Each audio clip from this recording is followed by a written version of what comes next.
Well, welcome in everybody to the sports scene featuring the 2021 Tolar Rattlers football program. I am your host as always, David Wood, and I am joined tonight by the ever so married Donnie Wood. Donnie, what's going on?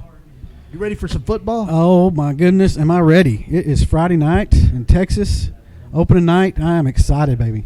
Absolutely. We are at Indian Stadium here at the Jim Ned ISD, and we are ready for the first non-district game of the season between your Tolar Rattlers and state finalists from the last 2 years, Donnie, in 2A Division I, the Post Bold Gold Antolopes.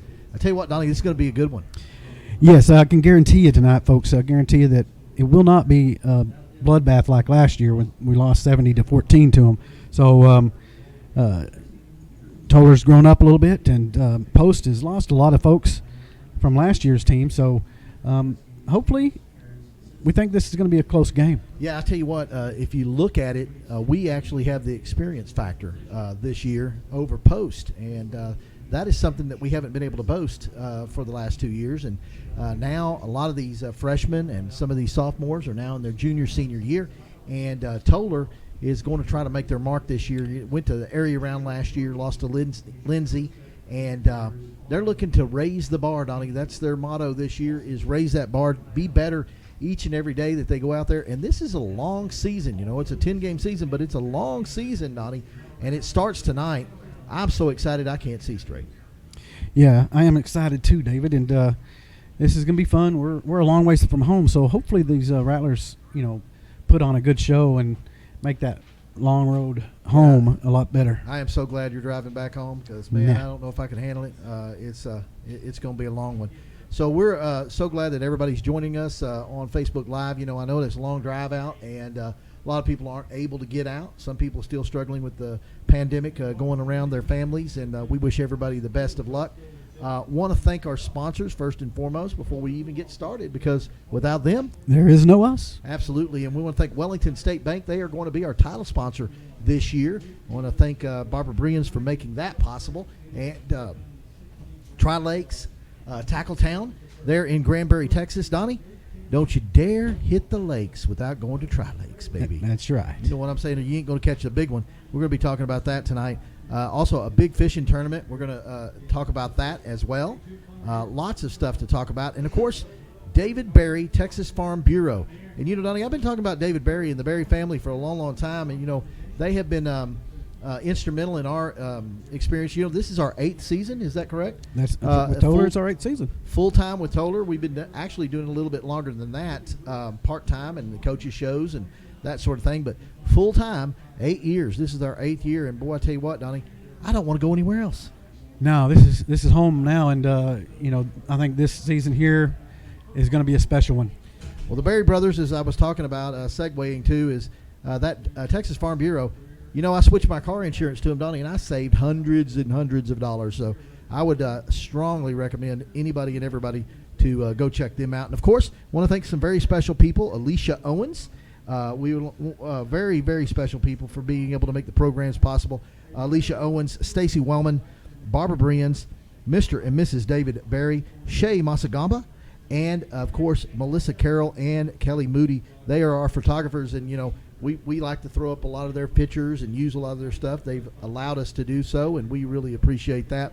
Got a lot of people on. We're going to throw some stuff up real quick. Let's go Rattlers. That's right. That's from the Owens family. And, of course, we've got good evening, guys. Thanks for your commitment to Rattler Nation. You betcha, Miss Knight. Hey, listen, we don't want to go anywhere else. That's right. Raise the bar. That's right, Miss Webb. Mr. and Mrs. Webb tuning in. Let's go, boys. And, of course, Mr. Berry. There he is, Steve Berry. Go Tolar Rattlers. Let's get it started. And we are going to get it started tonight, Donnie, in a big way, because we've been talking about this game since what? The Lindsay game? Yep. Right after the whistle of the Lindsay game, we was talking this game and talking this season. We both think this is going to be a special season. Got a lot of returning players. Obviously, you lose about 8 offensive starters and about, I believe, 9 defensive starters from last year's team. So a lot of experience on this team. Still, really, you have more underclassmen still. On the Tolar Rattler roster, you have 8 seniors, 14 juniors, 6 sophomores, and 2 freshmen. So you're still, got a lot of underclassmen left, and so these guys will be on this team for quite a few more years. And I got some big news. We did a Tolar Rattler JV game last night, Donnie, and I saw even more talent coming up. It's just the future is so bright in Tolar, Texas, and Rattler football is going to be blossoming big time. And we're so glad to be with you because guess what? This year, Donnie, we got some new digs. We got us a camera, a high-def camera, and everybody's going to be able to see that and how that works, and it is amazing. And when we get to that, everybody's going to see, and they're going to like that as well. So lots of big, good things going on. Let's talk about our team, Donnie, and then let's talk a little bit about post. The Tolar Rattlers, as Donnie said, are returning a lot of players, and a lot of them did some pretty special things last year. And I'm looking for something. See, our first snafu right out of the bat, my notes.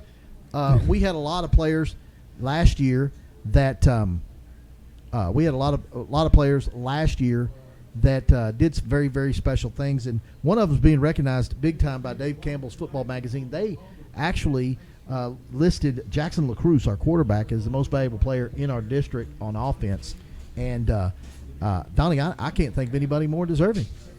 Yeah, I think playing a lot his sophomore year. Last year, started every game, and actually came up as a freshman. So he's got a lot of good varsity experience, and going into his junior year this year, big play, big arm.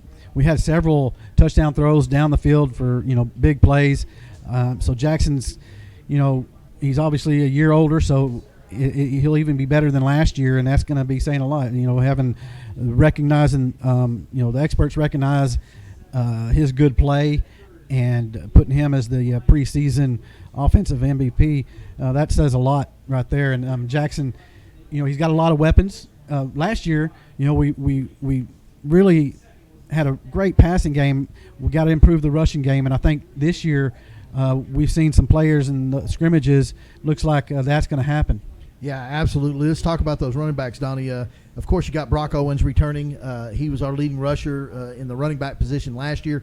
Coming back, he's going to be instrumental in that position again this year. Jason Stevens, Donnie, we saw him last year coming in the latter part of the season, carrying the ball a little bit more, and he's going to do a lot more of that this year. So look for him. And, of course, Garrison Nation, Peyton Brown, the freshman, Donnie. We saw him in the scrimmage.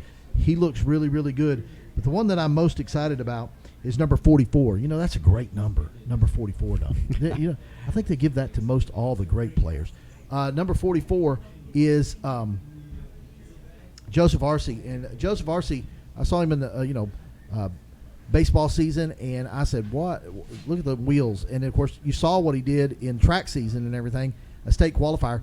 And just a good kid, heads up, very smart, not going to hurt you. And he showed some flashes in the Cisco and in the scrimmage there in Tolar. So look for him to be an integral part of that running game. Yeah, for sure. And so you mentioned all those players, and I think that's just going to add up for a rushing attack that's going to be more consistent this year. And that's what, one of the things that last year we needed to be more consistent in that running game to be able to free up that passing game a little bit even more. A lot of times teams knew that we were going to be throwing the ball and was cheating and whatnot, so that will definitely help the passing game as well. You know what's going to help the passing game or the running game more, Donnie? What's that? Oh, yeah. This right here. The big lineman. The big old lineman. And I want to give kudos out to them. They went to the lineman camp this summer, and that's all season, and they did some impressive things in the weight room in the off season last year. I mean, their season started right after that Lindsay game, Donnie, and they were committed to the weight. Look at them big old beefy boys. I mean, they have really, really, when they were out here for stretch, y'all were going, well, who are these guys? Well, they're the same guys last year. They're just twice as big.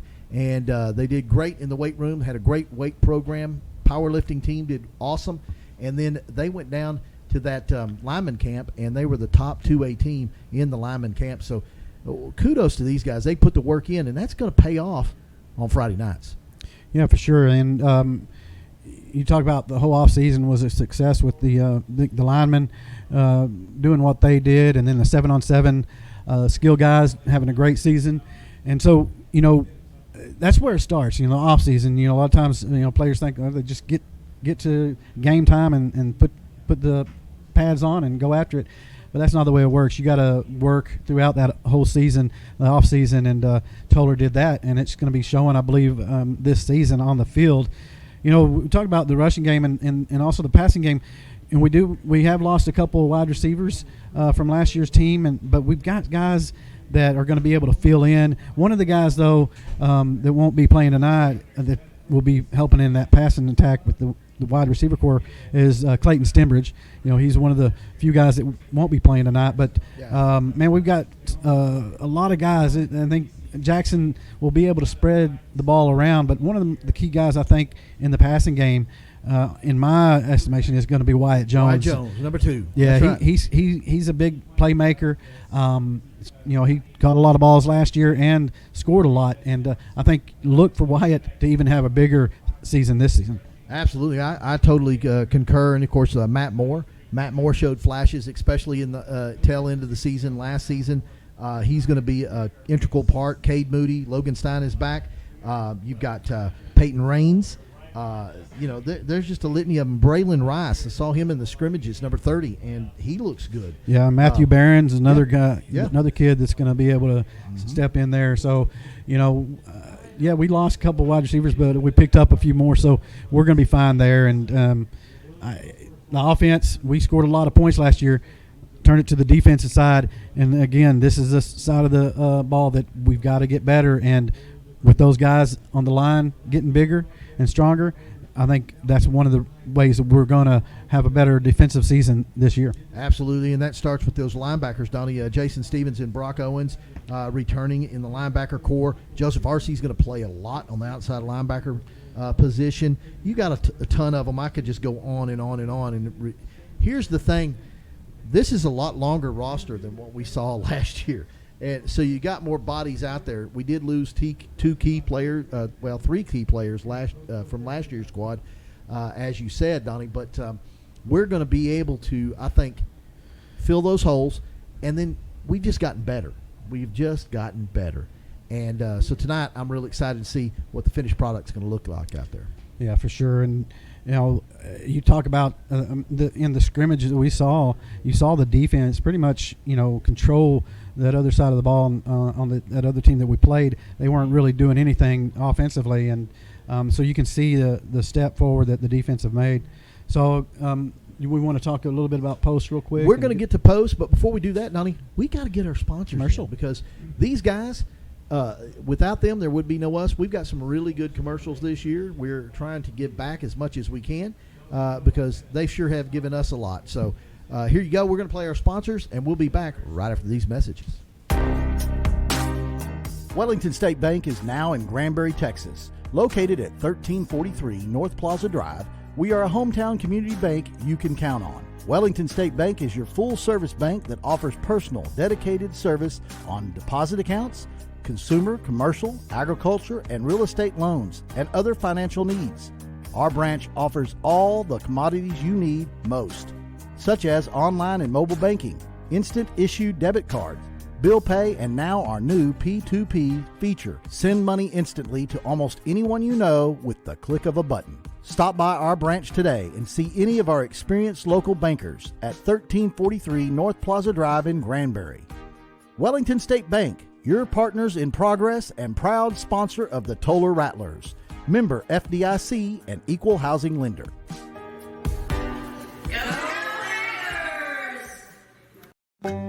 Come on down to Tri-Lakes Tackle Town for all your fishing needs. Located at 1735 East Highway 377 in Granbury with name brand apparel, rods, reels, setups, combos, and much more.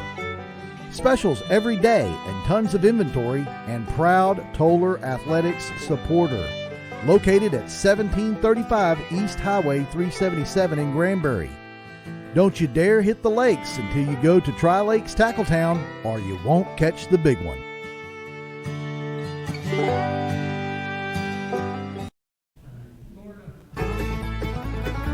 Since 1952, Texas Farm Bureau Insurance has been protecting members' moments, the big, the small, and the everyday. Be it any coverage, home, property, farm and ranch, life, health, or free estate.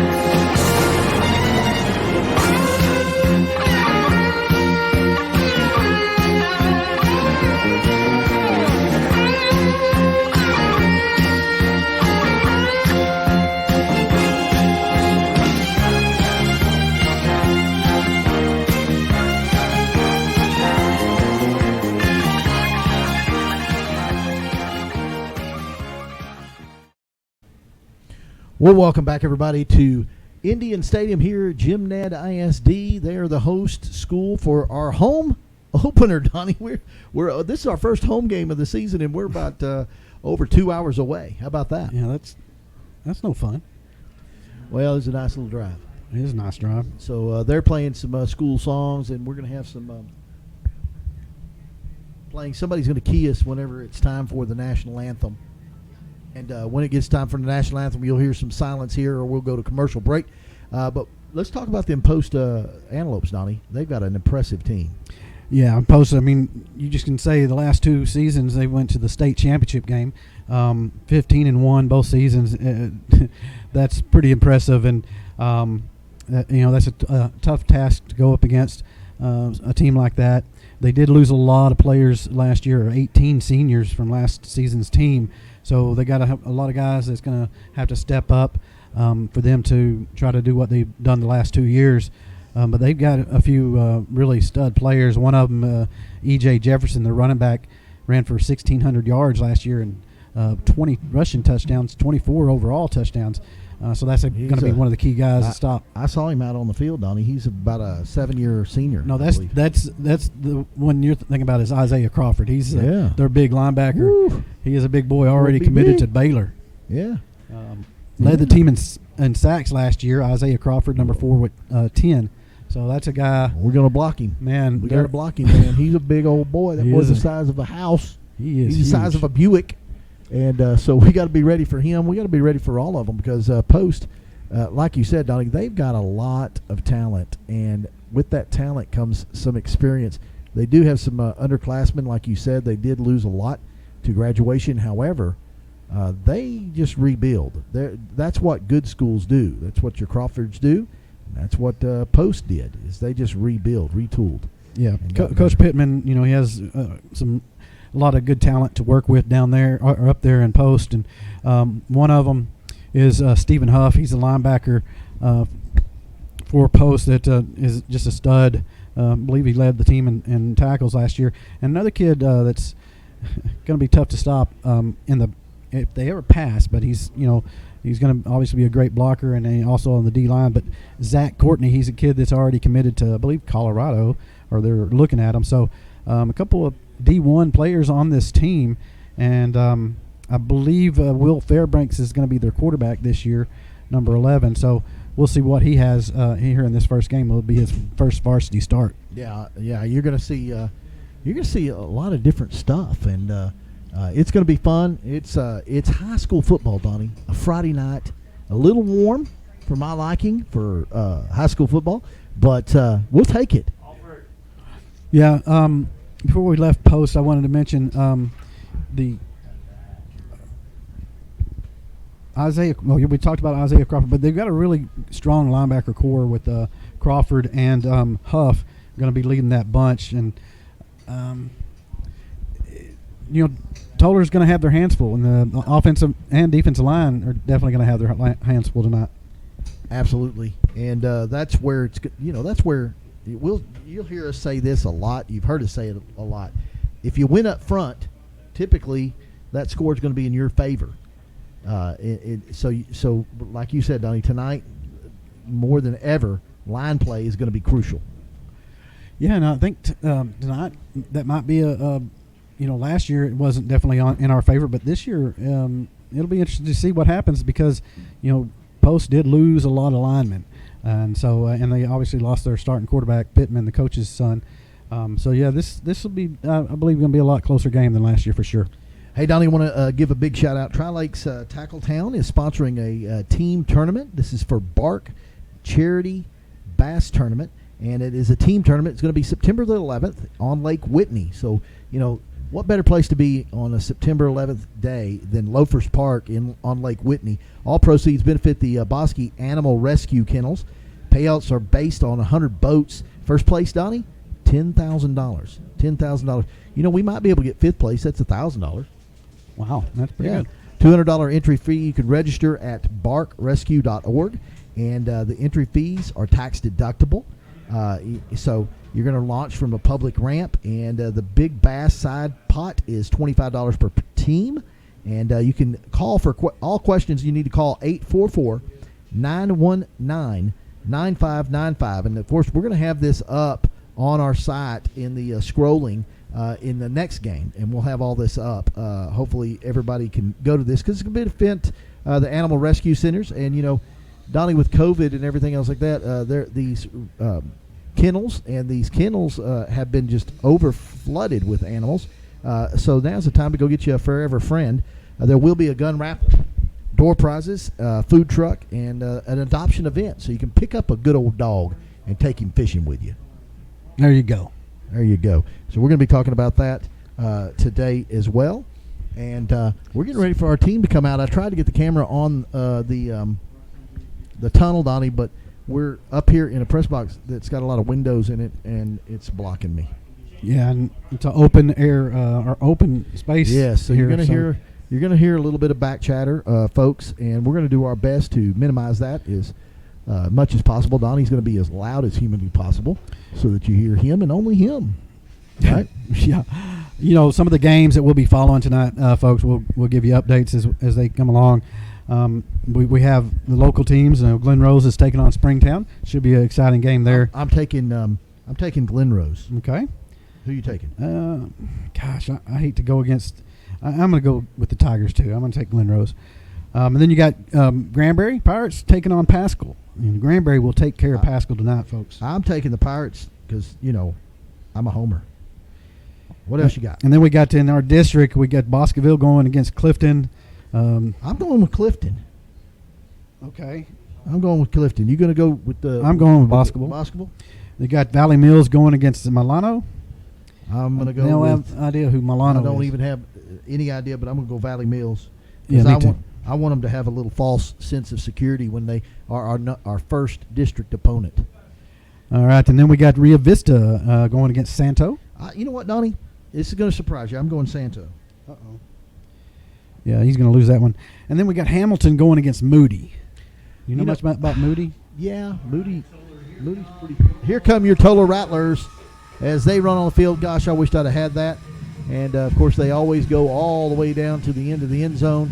And there they are. They're going to be wearing the purple tops, the black bottoms, and the purple helmets with Rattlers across the side. Looking good, Donnie. Looking really good. What else we got? The last game in our district is Crawford is going against Goldthwaite. So Crawford Pirates opening up against Goldthwaite. Donnie, it's going to take Goldthwaite. I'm taking Crawford. No, I'm taking the Pirates. So there we go. We'll check with that. We disagreed on the Clifton Bosqueville and Santo Rio Vista. So we've got two that we disagreed on. We could tie, Donnie. There you go. And just want to show, let folks know, in the Dave Campbell's preseason state rankings, they had Crawford Pirates, that's in our district, number 4. Bosqueville in our district at number 19, and your Tolar Rattlers were ranked number 16 in the state rankings in the Dave Campbell magazine. So even with a 5-7 record, we get in the top 20 in the rankings in the Dave Campbell. So they're recognizing the group that's coming back. Want to thank Donnie Mullins for watching from Rotan, and Carissa Smith says go Rattlers. No, we got a lot of people joining on us, and we appreciate that. They're going to be doing the coin flip. We're going to get this for you. And how about this high-res camera, folks?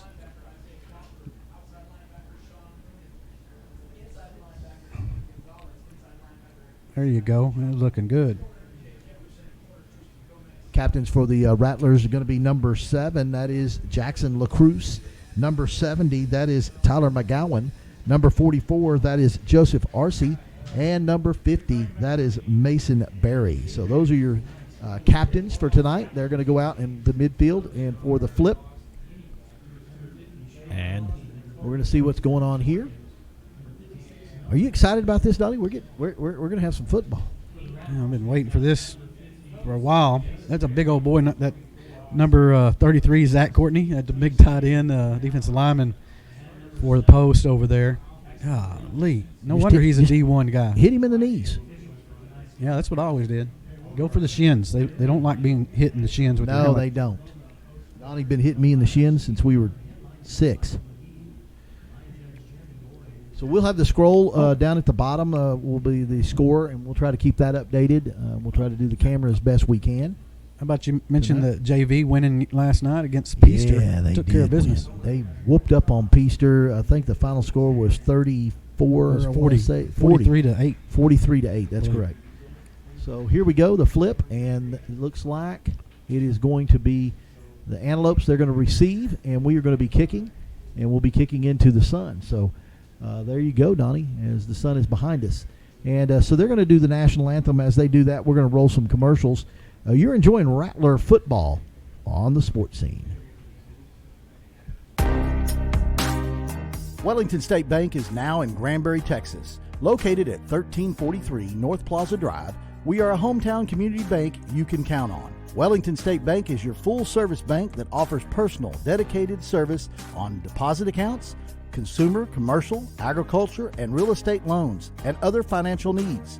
Our branch offers all the commodities you need most, such as online and mobile banking, instant issue debit cards, bill pay, and now our new P2P feature. Send money instantly to almost anyone you know with the click of a button. Stop by our branch today and see any of our experienced local bankers at 1343 North Plaza Drive in Granbury. Wellington State Bank, your partners in progress and proud sponsor of the Tolar Rattlers. Come on down to Tri-Lakes Tackle Town for all your fishing needs. Located at 1735 East Highway 377 in Granbury, with name brand apparel, rods, reels, setups, combos, and much more. Specials every day and tons of inventory, and proud Tolar Athletics supporter. Located at 1735 East Highway 377 in Granbury. Don't you dare hit the lakes until you go to Tri-Lakes Tackle Town, or you won't catch the big one.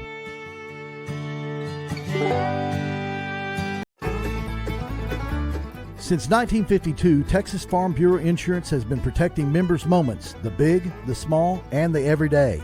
Be it any coverage, home, property, farm and ranch, life, health, or free estate planning, Texas Farm Bureau is a trusted name. And so is David Berry. He is ready to serve your needs and find the right solutions for them. Call them today for all your insurance needs at 817-21. Well, welcome back, everybody, to the sports scene here in Jim Ned ISD in Indian Stadium. We are the home team and 2 hours away, and we are ready for kickoff. Donnie Wood is going to be the play-by-play, and we will be kicking off, Donnie, and the kicker is our all-district kicker. That would be number 2, Wyatt Jones. Yes, we'll be kicking off from right to left here. Beautiful night here in, was it Tuscola? Tuscola, yes. Jim Ned Stadium.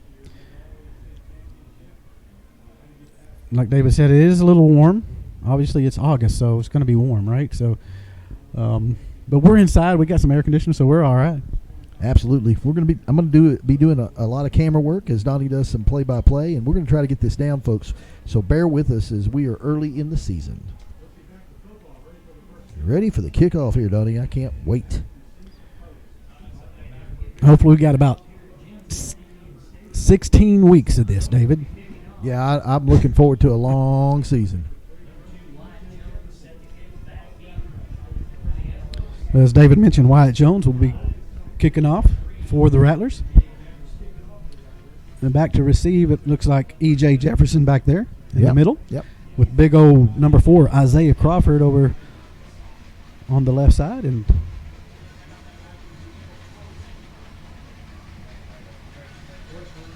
here we go. That's the kickoff. deep high kickoff here to the end zone is going to be a touchback for the Rattlers. Nice kick by Wyatt Jones, getting all the way into the end zone. That was pretty impressive for a high school kicker, Donnie. That thing went right into the end zone on a high kick too. And so if it was any shorter, with that kind of coverage, you can get lucky sometimes. So they'll start at the 25-yard line. Antelopes break the huddle. Quarterback under center. I formation. Be a pitch back to the big man, and he is hit behind the line, but he breaks the tackle. He's fighting for yardage. Hard to bring down, and he gets maybe 2 yards.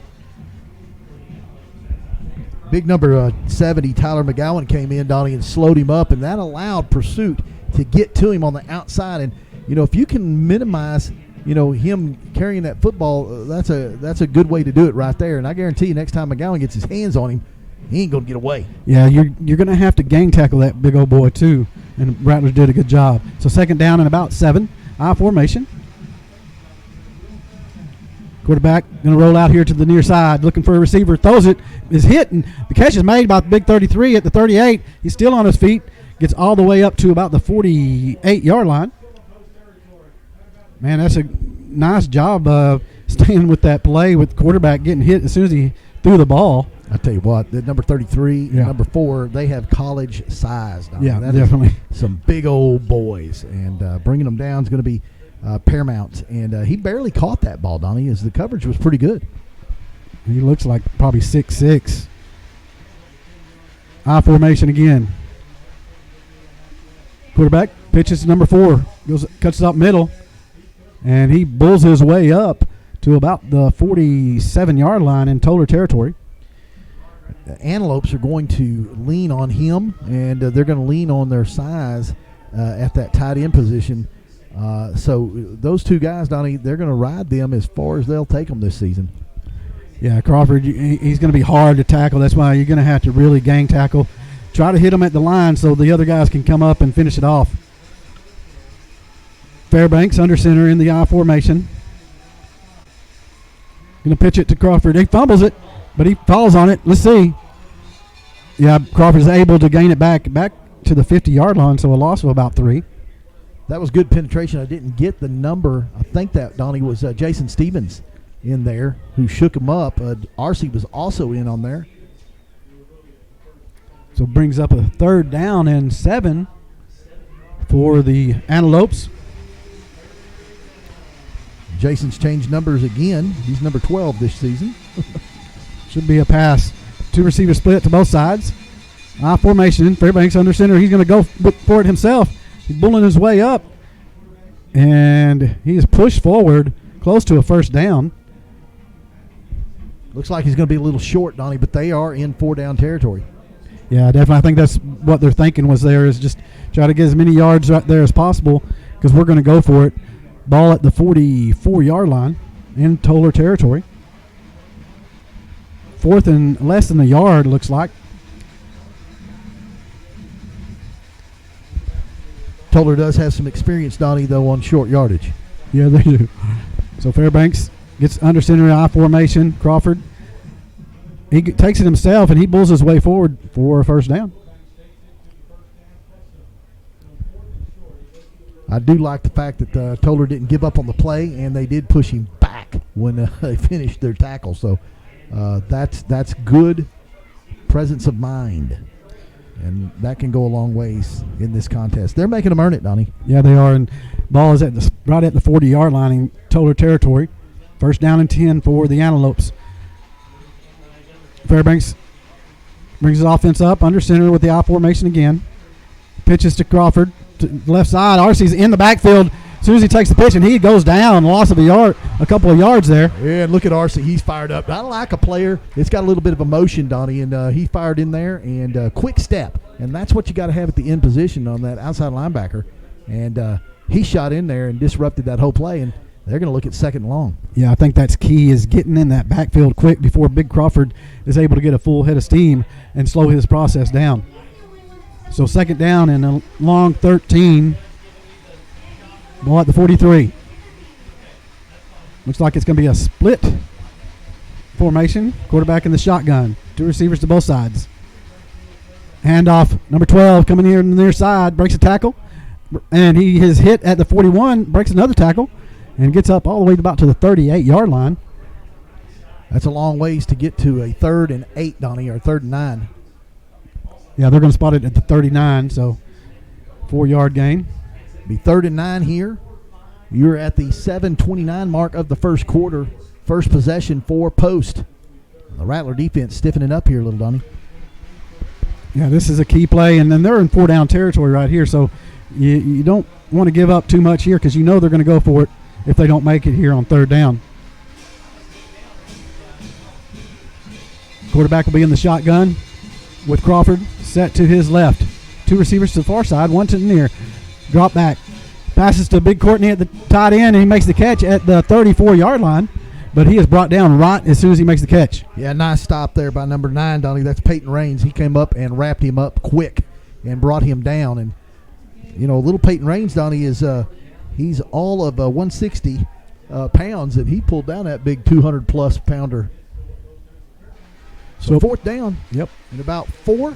Yeah, about 4th and 4. Big 4th down play here for the Rattler defense. What would a stop do for the Tolar Rattlers right here? Fairbanks will be under center. Got an I formation.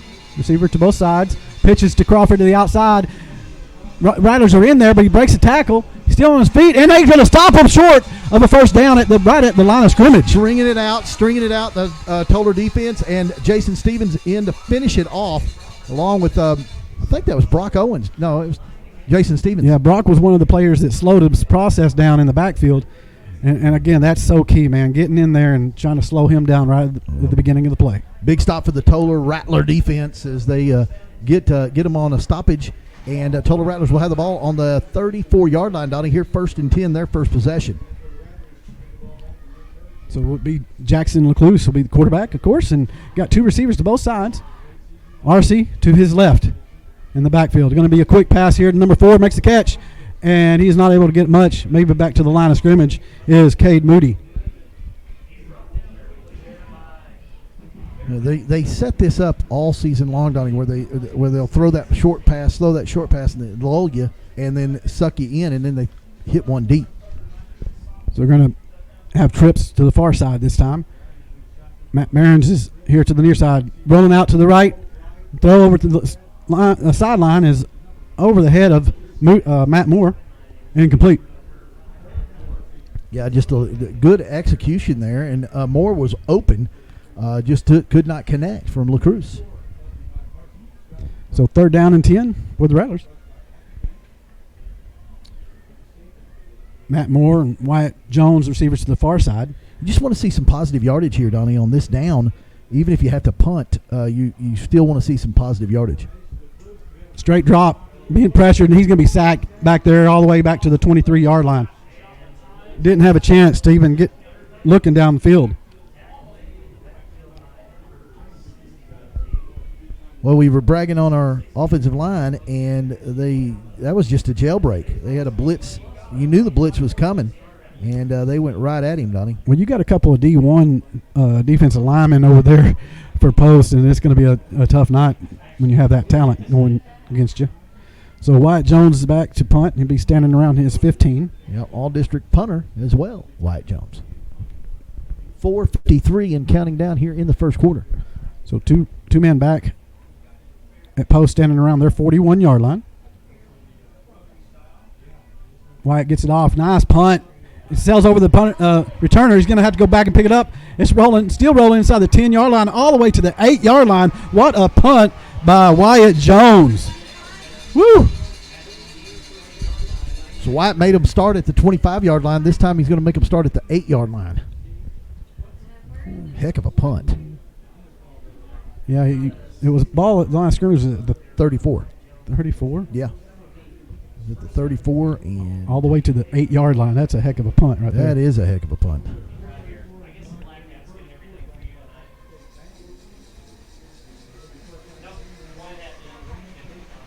About a 59-yard punt from what I calculate. 58. 58. Fairbanks under center. I formation once again. There's movement on the line of scrimmage. Yeah, legal procedure by post. Yeah, that'll be half the distance to go, won't it? Or, well, it'll be a 5-yard. Is it a 5-yarder? Or yeah, it's a 5-yarder. So ball will be on the 4-yard line now, Donnie. Rattlers defense, if we're going to be in this game, Donnie, defense is crucial. Yeah, and early on, a lot of times in these early on games, the defense has the advantage. Formation, Fairbanks under center. He's going to keep it, but he is tripped up right at the line of scrimmage. No gain there. So it's going to be 3rd down, Donnie. 3rd down and 14. Ball on the 4-yard line, 4:20 mark of the first quarter. This is where you probably have 2 men covering big number 33, Zach Courtney, the big tight end. From what we heard, he's going to be possibly going to Colorado next year. Crawford already committed to Baylor, from what we heard. Shotgun formation, Crawford to the left of the quarterback. And he's going to keep it himself. And he's going to hit right at the line of scrimmage once again by a host of Tolar Rattlers. Woo, Jason Stevens, Donnie. He hit him chest to chest. And so it's going to be 3rd and about 10 and a half, or 4th down. Isn't it 4th down? Lost yardage on one play. Oh, yeah, it was a penalty. Yeah. Yeah, so it's 3rd down now. 3rd down and 12? 3rd and 11. 11, yeah. So 3rd and 11, 3:20 mark of the first quarter. Fairbanks under center. 2 receivers here to the near side. Going to hand it off to Crawford, and he's hit the line of scrimmage again. No gain there. The Rattler defense standing strong here, Donnie, and they are doing this in the shadow of that end zone. The ball's going to be placed on about the 6-yard line. Yeah, 4th and 11. Yeah, no gain on the play. Great series by the defense. They're going to punt here. And they're going to get good field position. Looks like Peyton Raines looks like he's back standing around. It's on 38. Here's the punt. And Raines takes it. He's up to the 35, to the 30. He's out there outside. He's to the 20. Finally brought down right there at the 20-yard line. Great return by Peyton Raines.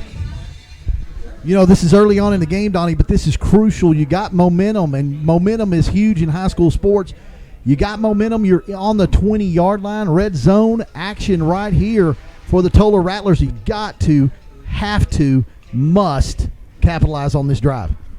Yeah, definitely. When you start at the 20-yard line of the other team, you only got 20 yards in the red zone, basically. Got 2 men in the backfield with Lecluse in the shotgun. RC to his right. Lecluse is going to keep it, breaks it outside. He's to the 15. Flag is down. He's pushed out of bounds around the 12-yard line, but there's a couple of flags down. That's usually a holding call right there. Yep, that's going to be the call. That's unfortunate. That is not good. Yeah, that's the last thing you wanted to do when you're already in field goal position, basically, and you get dropped back 10 yards.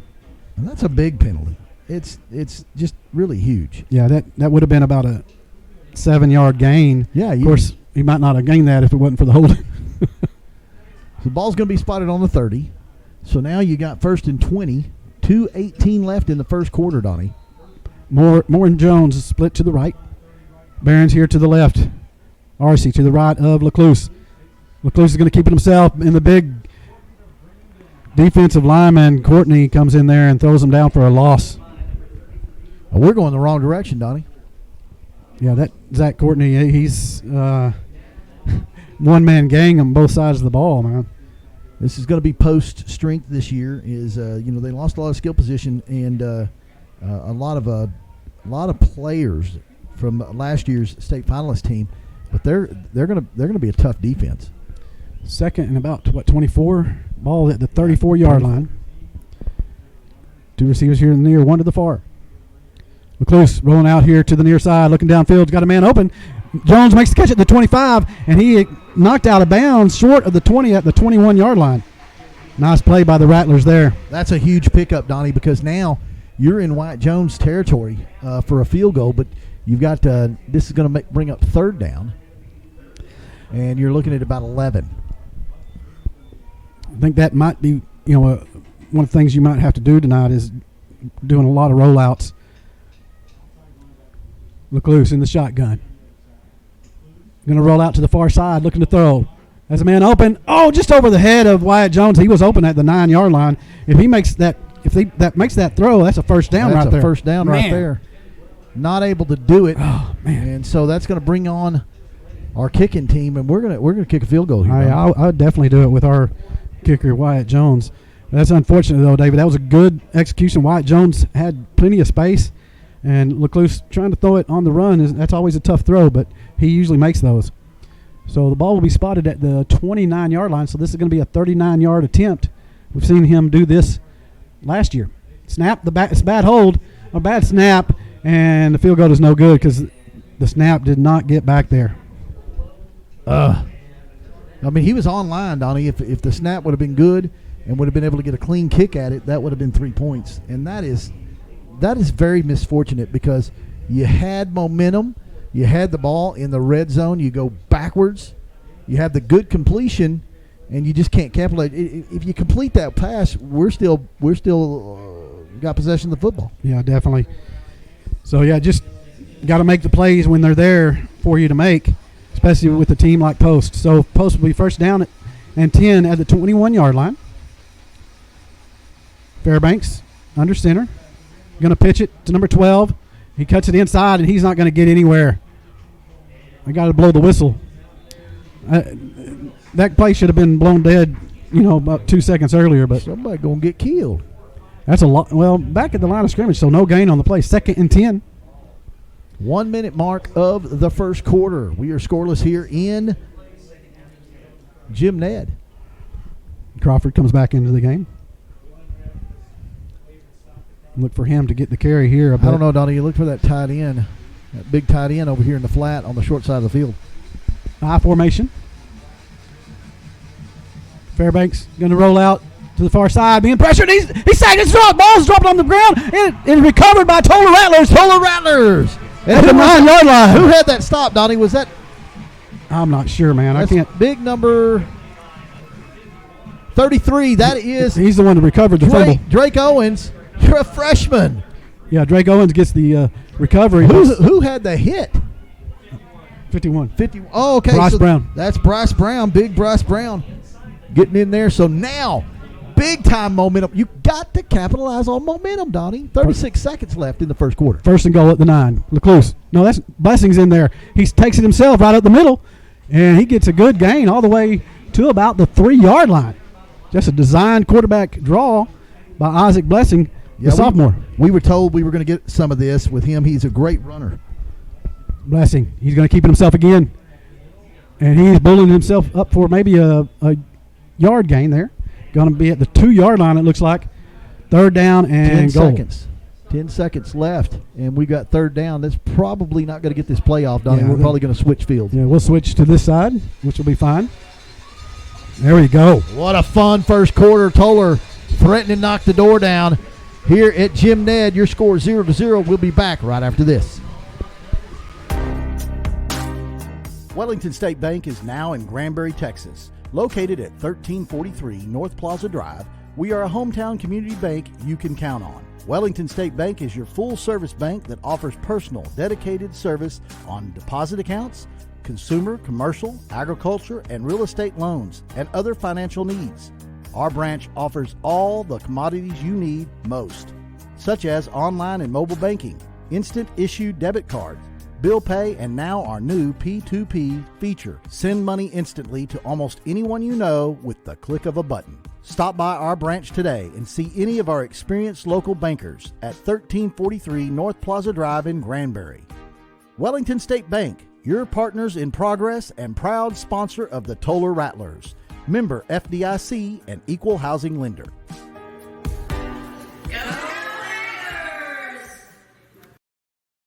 Well, welcome back, everybody. Jim Ned Stadium here in our Indian Stadium in Jim Ned country, Donnie. And boy, what an exciting first quarter it was. And the Rattler defense is the story of that first quarter.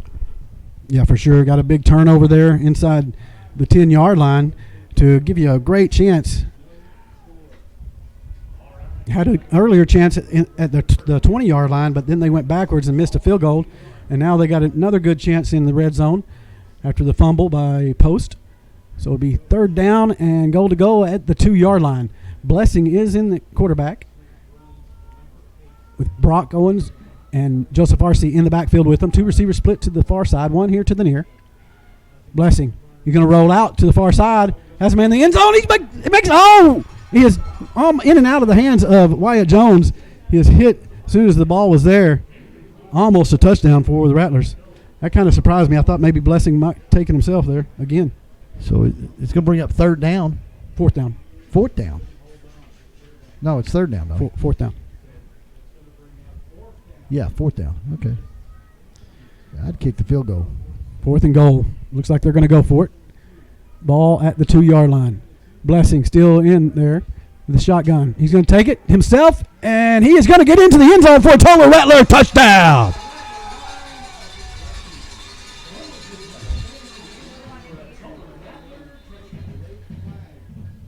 Wait, is there a flag?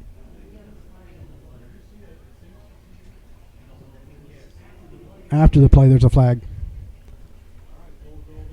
So that's going to be a Tolar Rattler touchdown. Sophomore Isaac Blessing getting in there, pushing his way through. Nice job by the O-line. Unsportsmanlike conduct against Tolar after the touchdown. So the touchdown will stand. Yes, it was after the play. Well, they haven't put the points on the board yet. So Yeah, they will. yeah, it's a dead ball, so it's a touchdown. So Wyatt Jones normally does the kicking. They're going to line up in the odd formation. Now they're going to break back into a regular formation. Matt Moore will be doing the holding for the Rattlers. These extra points are key. The snap, hold is down, kick is up, and it is good. So your Tolar Rattlers, Donnie, they get the first points on the board at the 11:49 mark, 7-0. They lead this one. We're going to be right back with the kickoff and more action right here at Jim Ned. And boy, we're getting a lot of action early.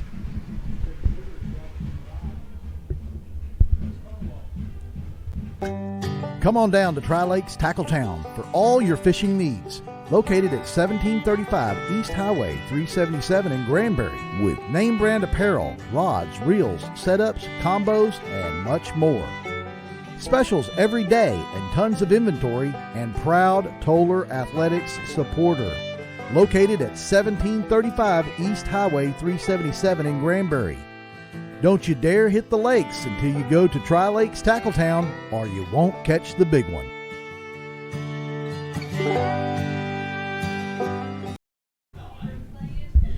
Well, my, we are back, and the Tolar Rattlers, led by their stellar defense, gets on the board first, Donnie, and this was all set up by the defense.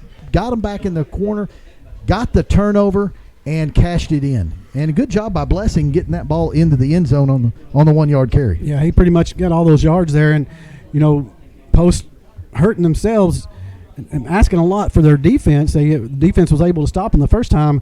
Tolar got the ball in really good field position after a short punt and a punt return, getting out to the 20-yard line, and they were able to stop them there. But they fumbled there at the 9, and Tolar was able to finish that off with a big touchdown.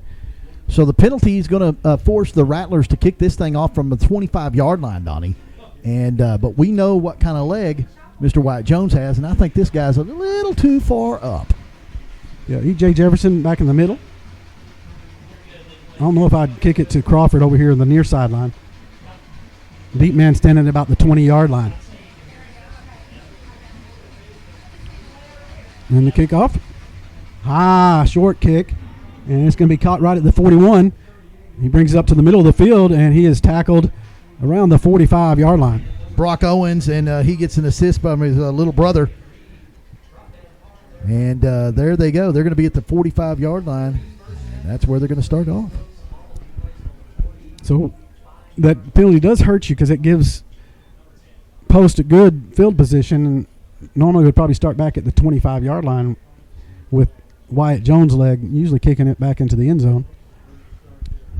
We're not going to have stats tonight, folks, due to the fact that we've got this camera and we're a little short-staffed. So Yeah, we're looking probably- for a statistician this year. So Yeah, either a camera person or a statistician. there's I a think penalty, and that's going to be a 5-yard penalty, and What they'll was the back penalty? up to the 40. False start. So first and 15, right? Yes, that's what it'll be. 1st and 15, ball on the 40. Fairbanks will be under center, that I formation there. Hand off to the up back. He breaks a tackle, and he is up to about the 45, just short of the 45-yard line. Well, Isaac Blessing said, I want to bless this tackle. And he popped him at the end of that play. Nice play there by Blessing. Yeah, he was excited after that hit. When you hit a boy like that, that feels good. And he's a sophomore. He's used to getting hit. So ball is on the original line of scrimmage, 45, so it'll be 2nd and 10. 2 men split to both sides. I formation. No pitch. Number 12 right over the middle, and he's got the first down run. And Cade Moody is finally able to trip him up at the 41-yard line. Yeah, that could have been 6 real quick, Donnie. And what they did was they line it up, and they show that they're going to run this thing outside. He takes a quick step, counters back, and goes up the gut. And there's a little fold block there, and you got a big old hole. Yeah, you got to watch that middle of the field on this team. So Fairbanks, again, as usual, under center, hands it off to the up back, and he is hit, but not after about a 3-yard gain.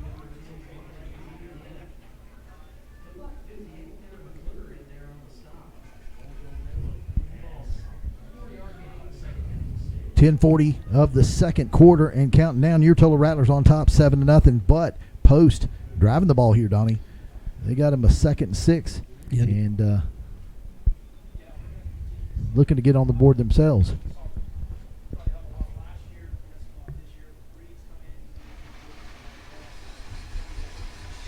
Same formation.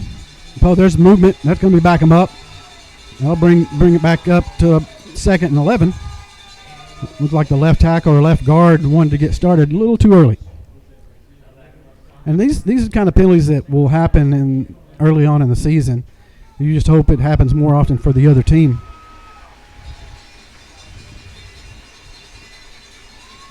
John McClure was on the tackle in the previous play. Had a great season last year.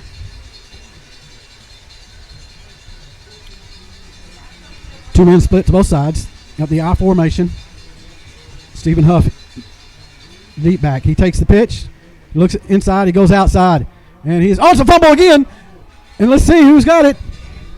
The Tolar Rattlers are showing that they've got the ball. Yeah, they do. They do. That was Brock Owens on the recovery. Second turnover, and they are popping leather out there, Donnie. This defense, they've been itching to hit somebody, and they're hitting them hard. Hey, I tell you what, Tolar Rattlers, all these kids, pretty much almost everyone on this line over here on this side of the field remembers 70-14 last year, and they want some paybacks. So 1st down and 10, ball at the 43-yard line of Tolar. Like to see a nice little Blessing staying drive in here. at quarterback. Yeah.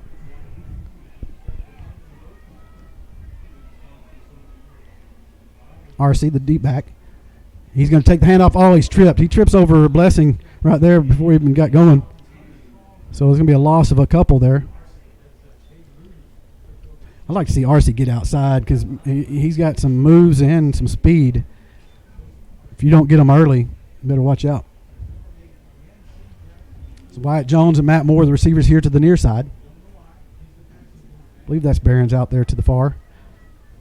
Blessing in the shotgun. Another handoff up the middle, and he's able to get back up to the original line of scrimmage. That's RC with the carry. Just short of the original line, so they're going to call it 3rd and 11. Ball at the 42-yard line. Blessing still in at quarterback. Going to have 2 receivers to the far side this time.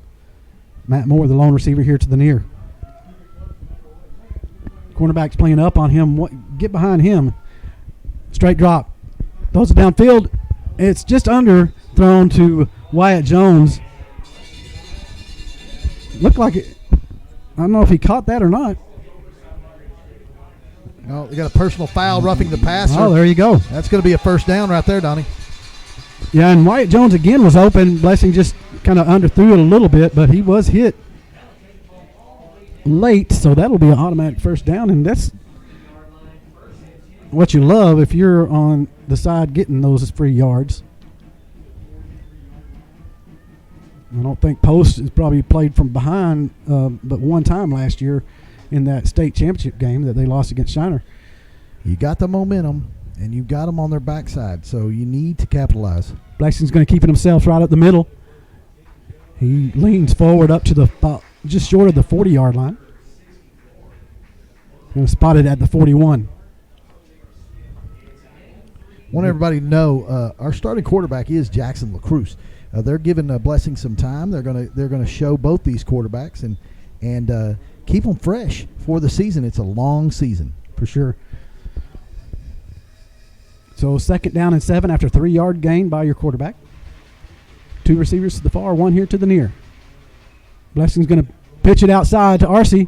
Now he makes a cut, got a nice miss there, and he gets a first down, I believe, all the way up to about the 33-yard line. The magic of the 44, Donnie, as he rumbles and stumbles all the way down and gets a first down and a no fresh set of downs. The ball spotted on the 33-yard line, and the Rattlers are threatening again. Yeah, RC right there, he's very hard to bring down. He's very elusive back. You can see him kind of slither his way through a couple of those tackles for a first down run. 7 minutes and 38 seconds to go in the first half. Tolar up 7-0. State qualifier in the track meet, Donnie. Blessing. Quick throw over the far sideline. He makes the catch. His Barons, but he's tripped up right at the line of scrimmage. Boy, that was scary because that cornerback was playing right on him, and strong throw was the only reason that got to him before that defensive back picked that off. Behrens is a sophomore, Donnie, and he gets some action. First catch of his varsity career right there. Yeah, and he had a great season there on the JV last year. Man, he was a threat. 2 to the bottom, 1 to the top. Blessing's going to keep it himself, and he doesn't get much, maybe a half a yard there. So 3rd down and about 9.5 here for the Rattlers. Probably in 4-down territory right here, probably a little deep for a field goal kick. Go up quickly. And Post is going to take a timeout. Yeah, they had too many men on the field, had to call a timeout, and we're going to take a timeout here to recognize some of our sponsors. We'll be right back with more Rattler football. Since 1952, Texas Farm Bureau Insurance has been protecting members' moments, the big, the small, and the everyday. Be it any coverage, home, property, farm and ranch, life, health, or free estate planning, Texas Farm Bureau is a trusted name. And so is David Berry. He is ready to serve your needs and find the right solutions for them. Call them today for all your insurance needs at 817-21. Well, welcome back, everybody, to the sports scene featuring your 2021 Tolar Rattlers. We are at the 6:41 mark of the second quarter. The Tolar Rattlers leading this one 7-0. They have the ball resting on the 33-yard line of Post, and they're facing a 3rd and about 10 here. And Donnie, I want to get some points out of this possession. I really do. Turnovers, you get the 2 turnovers, and anytime you get a turnover, you want to capitalize with a score. For sure. So we got 2 receivers to both sides this time. RC going to be to the right of Blessing, and the shotgun. Draws straight back. Throws in the middle of the field. John makes the catch at the 20, and he's all the way to about the 12-yard line. That's a first down, Tolar Rattlers. What a throw and what a catch by Wyatt Jones. Super composure by the sophomore quarterback, Blessing. And he puts it right on the numbers, and your number 1 receiver. They're quickly up. Blessing goes up the middle, and he is pushing his way up close to the 10-yard line. Going to mark it at the 11. How shocked is Post? Yeah, well, they shouldn't be too shocked because Tolar was an up-and-coming team last year, finishing off that season. Can you do the camera? It'll be second down and about 9 or a long 8. Blessing. Going to route out here to the near side. Oh, he's hit when he throws the ball, and the ball is almost intercepted. Ooh, it was a good thing number 64 touched that ball because it looked like number 60 was about to intercept that. Blessing, as soon as when he was releasing it, he got hit.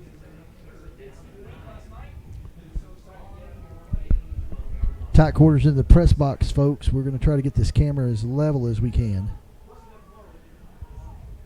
We don't want to miss this score, do we, Donnie? No, we don't. I'm going to pan out a little bit, maybe.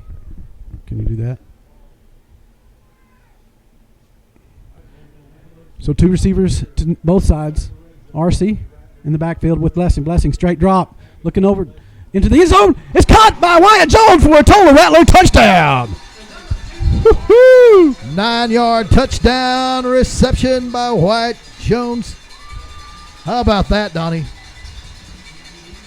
Yeah, Blessing's got that great size as a quarterback and can see over that defense, and he is able to let his receiver break that, get that pattern out there in the middle of the field, a little quick slant pattern. And there's a 2-point conversion is dropped, and it'll be no good.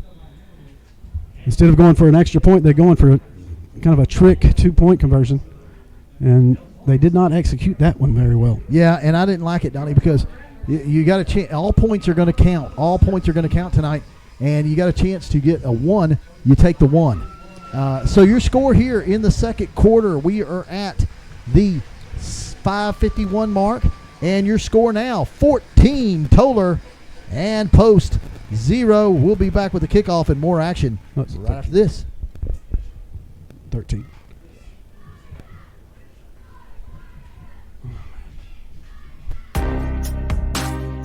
Wellington State Bank is now in Granbury, Texas. Located at 1343 North Plaza Drive, we are a hometown community bank you can count on. Wellington State Bank is your full-service bank that offers personal, dedicated service on deposit accounts, consumer, commercial, agriculture, and real estate loans, and other financial needs.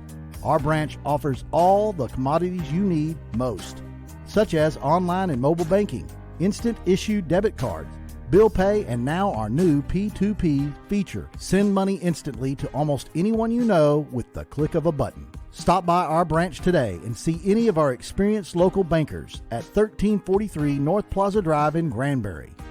Wellington State Bank, your partners in progress and proud sponsor of the Tolar Rattlers. Member FDIC and equal housing lender.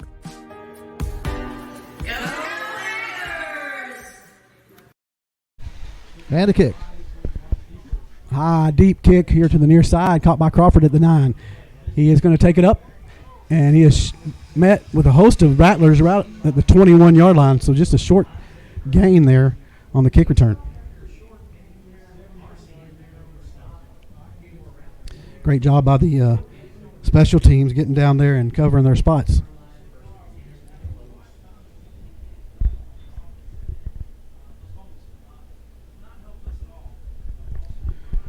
So ball at the 21-yard line where Post will start this drive.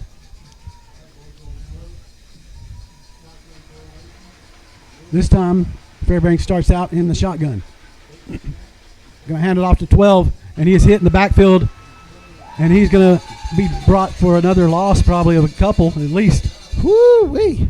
Them Tolar Rattlers are lacking in hitting tonight, aren't they? That defense is playing outstanding. Getting back there, getting that penetration, causing havoc there in the backfield. We talked about in the pregame, Donnie, that Post lost a lot of offensive linemen and defensive linemen in the from last season. And it's showing here that, the experience from last year, these offensive linemen for Tolar and that weight program, man, we are getting some penetration. Again, the quarterback starts in the shotgun, split backfield. 2 tight end set. He's going to look down to throw down the middle field. The big tight end is open, and he makes the catch at the 50. Nice pass, and right on stride hits the big tight end for a big play for Post all the way to about the 45-yard line in Tolar territory. And that's one thing you can't let the big tight end get open space on you. They're going quickly up at it. tempo. Hand off. No, he keeps it himself, and he is hit hard. Oh my goodness, he is hit hard by. Yeah, RC got him first. No, that was Brown, the freshman, number 40, first. Yeah, Brown. That's I saw the 4. I thought it was 44. All right, well, very good. Who finished it off? I don't know, but it was right there in that He hit him hard. Snap. He's going to roll out here to the near side, looking to throw. As a man downfield, open, and luckily, Cade Moody gets a hand on it and breaks it up, because if he puts some air in that ball, that kid is wide open, and that's going to be a touchdown. It's going to bring up 3rd and 11, Donnie. 3rd down and 11. Ball at the 46-yard line of Tolar.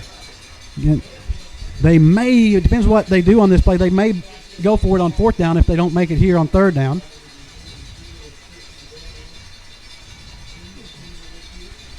.423. Shotgun formation, 2 men split to both sides. Watch that tight end. Hand off to us, fake reverse. Crawford has the ball, and he is running hard, but he's going to be well short of the 1st down, marked down at around the 42-yard line. Man, but he's a bulldozer, though, man. When you tackle him, you got to be ready for it. Absolutely.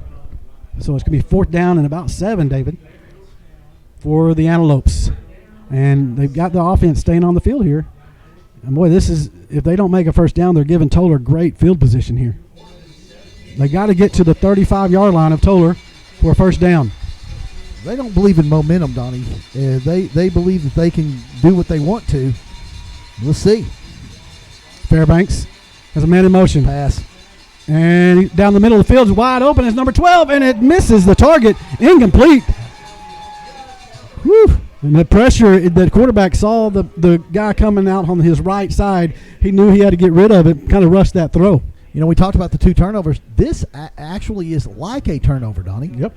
Because you just gave them the ball at the 42-yard line. Yep, turnover on downs right there. And 3:34 left to work on this. And who is in at quarterback, Donnie?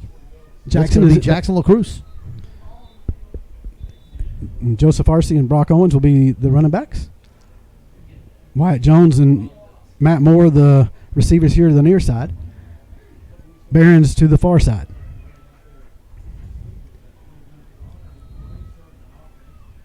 Jackson in the shotgun.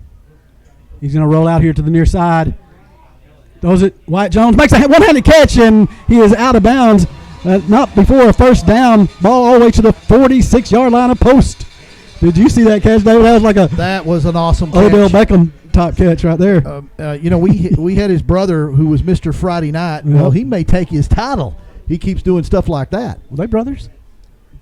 I think they're cousins, brothers, cousins, something like that. It's the Jones. It's in the bloodline somewhere. It's the Jones family.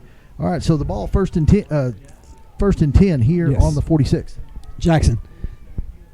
You're looking out here to the near side, and he's getting to good positive yards. It didn't look like going to be much there, but Jackson did a great job of reading that defense and taking himself for a good about 6-yard pickup. Yeah, I like that. Very decisive. Put that foot down and went, and it's going to bring up a 2nd and about I'm going to say 6, Donnie. You got about 4 yards on that carry. Well, I think it's 2nd and 5. Yeah. Jackson, you're going to keep himself off the right side, looking for some running room, and the ball is dropped though. Oh my goodness! And it is post. Post recovers the ball. Turnover. It's one thing you didn't want to happen. You're driving. He had the 1st down, right at the 1st down marker, and it just gets stripped out of his hand. You've got to have better ball security than that. Yeah, that's a big change of the momentum. Momentum. We talked about it. It swings over to post. Both teams with 3 timeouts apiece. 3:16 mark of this 1st half. Yeah, you nice drive going and looking to get your 3rd score, but you fumbled it. Fairbanks will be under center this time again. And he drops it. But he's able to grab it, and he is going to be down for a yard loss, and there's a late flag. I don't know how he could throw a flag there. It looked like a scrum. He dropped the ball. You have a right to go to the ball. Chop block. Chop block on post. Okay, like I said, that was a great flag. A little bit of a homer over here. So that's a big penalty. 15-yarder. Going to bring it all the way back to the 21-yard line, Donnie. And they only got 3 minutes and 10 seconds to try to do something here on offense. Now you got to watch that. They can do it because that big tight end. Yes. And then number 12 is also a dangerous receiver out of the backfield. big tight end lines on the right side of the formation. I formation. Pitch is out to Crawford here at the far side. He's running hard, bulls his way for about a 3-yard gain. Good job on the defense. Again, they know, David, that they have to really gang tackle that kid, and they're all swarming that ball on defense. The time is at the 2:35 mark and counting down here, Donnie. Play clock down to 20 seconds. Second down and a long 21 for the post Antolopes. Yep, and, Tolar might want to start about calling timeout after this play if they don't convert here. Yeah, if they don't get much, I would. I'd call timeout. And they're going to have to call timeout right here because the play clock was down to 1, and So Post gets a timeout. So Post is going to help us out. They're going to call a timeout. We'll take a break here. You're enjoying Rattler football on the sports scene.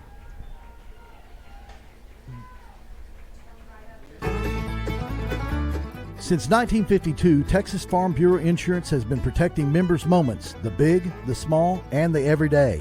Be it any coverage, home, property, farm and ranch, life, health, or free estate planning, Texas Farm Bureau is a trusted name. And so is David Berry. He is ready to serve your needs and find the right solutions for them. Call them today for all your insurance needs at 817-21. Welcome back, everybody, to Indian Stadium here at Jim Ned ISD. 2:06 left to play in the first half. It's been very entertaining and very exciting for us as the Tolar Rattlers lead this one 13-0. And Post facing a 2nd and 21. Ball is on the 24-yard line. And, Post has just helped us out, Donnie, because they call that timeout to avoid the penalty. And they're facing a very long situation here. If Tolar can hold, they can get a shot with good field position. This time, Fairbanks will line up in the shotgun with Crawford going to win motion. And there's another illegal motion by the Post Antelopes. Yep. He can go in motion like that, Donnie, but when he starts moving forward. Well, it was the offensive tackle was the one that. Oh, so he jumped up. Yeah. All right. A couple times they got him. So they're backing it up even more. Beep, beep, beep, beep, beep. That's great. So the ball now moving back. It's going to be 2nd and 26. The clock has not moved, Donnie. It's 2:06. It will not move until that ball is snapped. And we got an opportunity here. We need to capitalize. If you get just a short gain here, Tolar should call a quick timeout. Fairbanks in the shotgun. He's going to throw. Look in the middle of the field for a screen pass, and it is dropped by the number 12 at the 21-yard line. Yes, and you can save that timeout. You save that timeout because now it's 2:02. Only 4 seconds ran off the clock there, Donnie. And you're facing 3rd down. That's another break Tolar had because they didn't look like there was any defense there. There was nobody there. That was a great design. They may go at it again, Donnie. Yeah, they had lots of room to run if he makes that catch. So clock stops after the incomplete. Oh, here we go. Big 3rd down. I formation.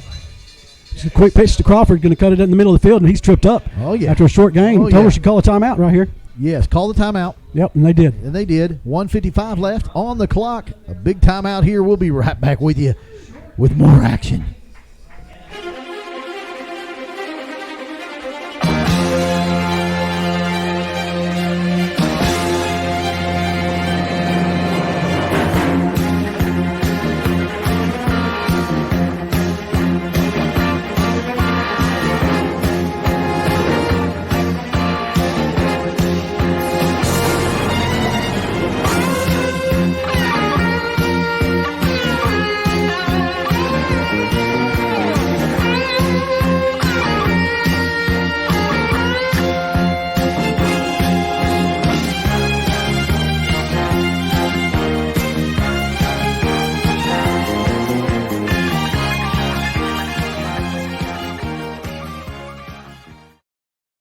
Well, welcome back, everybody, to Jim Ned Stadium. Oh, I'm telling you, Donnie, or Indian Stadium at Jim Ned ISD, I should say. I've been saying it wrong all week, and now I'm trying to get it right. And we're looking at a punting situation here, Donnie. They have to punt. Yeah, 4th down and a long 26. Peyton Rain's going to be standing around the 45. High snap. Punter gets it away, but it's a short kick and takes a good post bounds. He needs to pick it up and run. And he picks it up to the 38. He's up to the 40.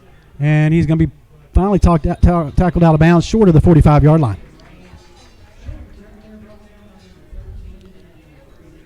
So good field position here when still plenty of time. Yeah, you got 1:42. You do not need to get in too big of a hurry. You still have your 3 timeouts here, Donnie, or 2 timeouts left.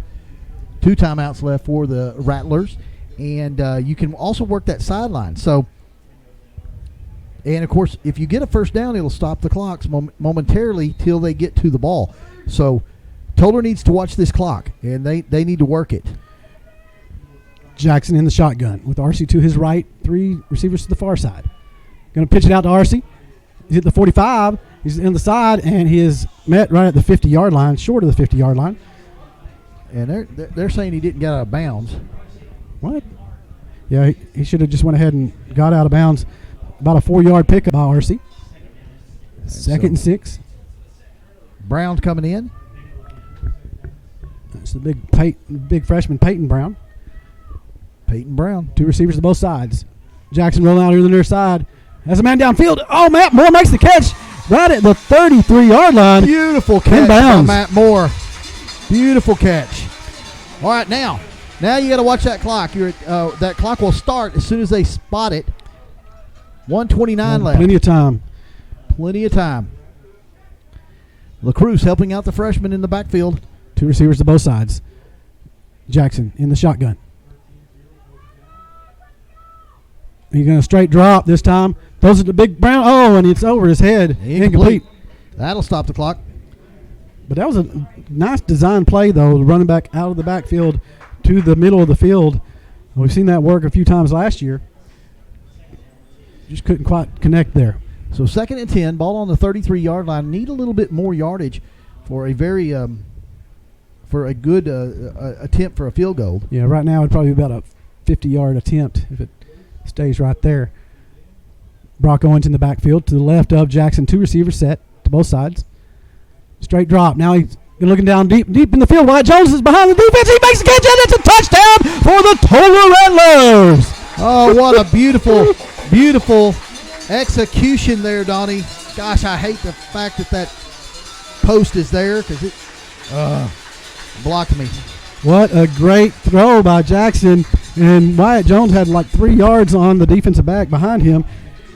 They must have not saw much film of Wyatt Jones last year, burning those defenses last year. They're going to go for 2 here. Throws it in the end zone. Cade Moody makes the 2-point version catch for 2 points. And Tolar Rattlers extend their lead. And they didn't need much time, David. 33-yard pass and catch to Jones. Was it Jones? Wyatt Jones. Jones. Yes. So LaCruz to Jones. And then LaCruz to Cade Moody for the 2-point conversion. And I'm loving that score right now. That's 21-0. Tolar Rattlers on top with just over a minute left. They didn't even need much time once they got that ball. 21-0.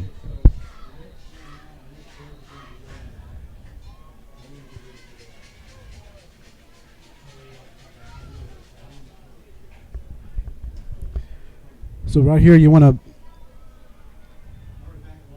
don't give up a big return here. Yeah, you want to be smart with this kick, and you want to be smart about just not getting out of your head too much and playing your ball. You've been playing your ball all night long. You need to keep it up. Wyatt Jones will be kicking it off here. Somebody said we were going to win tonight, Donnie. Nice high kick. Going to be caught right at the 2-yard line. And he's up to the 10. He goes outside. He's still on his feet to the 20, and he's finally thrown out of bounds around the 27, 28-yard line, looks like.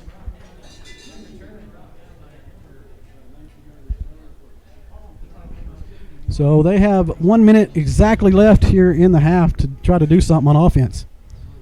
And the Tolar defense has been just shutting them down. It's 1 minute left. Oh, Donnie.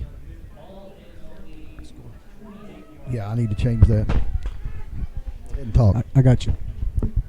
So the ball will be at the 35-yard line? I know there's a penalty against Tolar. Offsides penalty, I believe. So there's a 5-yard penalty. It brings it up to the 33-yard line, of post. So they have 68 yards, I believe. My math is right. To go. Fairbanks under center. Handed off to the up back, and he breaks a tackle. Still on his feet, but swarm of Rattlers come and take him down after a short gain of maybe 1 or 2. I tell you what, Donnie, Peyton Raines wanted him some right there, boy. He came up and made a good hit. Yeah, he had nothing in the middle of the field. The big defensive line held their ground, and he had to try to go outside, and he still didn't find much room there. You folks that are listening, give us a yell. Let us know how the audio and how the video is doing for you, and how you're liking tonight's broadcast. Fairbanks in the shotgun. He's going to keep it himself up the middle, and he's finished off hard. Well, they are hitting tonight. It was number 8. I think Isaac Blessing come in there and finished off. Jason Stevens was in on it too. Yeah. And, he's a violent hitter. It was a couple of guys had him low, and then Blessing was able to come up there and finish it high. You love that as a guy coming in for a tackle. You guys already stopped. You come in there and finish it off. And that's it. That is the end of the first half, and your Tolar Rattlers come in here, and they want to play some football, Donnie. And they lead it here at halftime 21-0. 21-0. We're going to be back right after these messages, and we'll keep rolling with the flow. Well, hang on a second.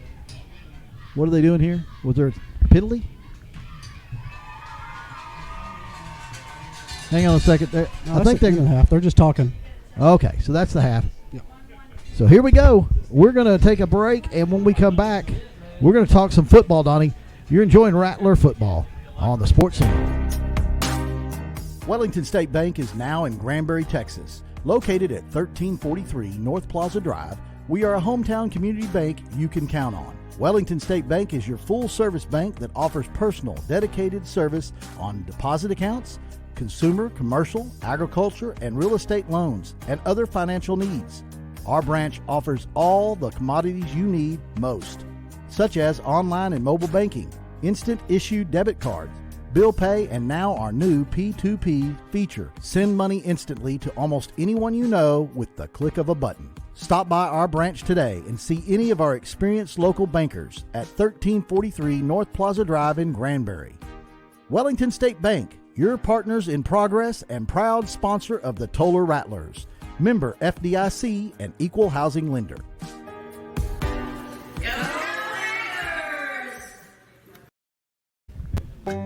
Come on down to Tri-Lakes Tackle Town for all your fishing needs. Located at 1735 East Highway 377 in Granbury, with name brand apparel, rods, reels, setups, combos, and much more.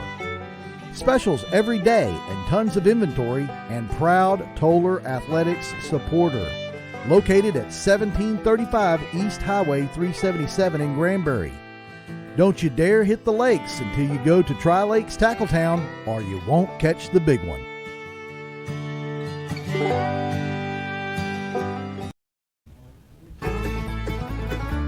Since 1952, Texas Farm Bureau Insurance has been protecting members' moments, the big, the small, and the everyday. Be it any coverage, home, property, farm and ranch, life, health, or free estate planning, Texas Farm Bureau is a trusted name. And so is David Berry. He is ready to serve your needs and find the right solutions for them.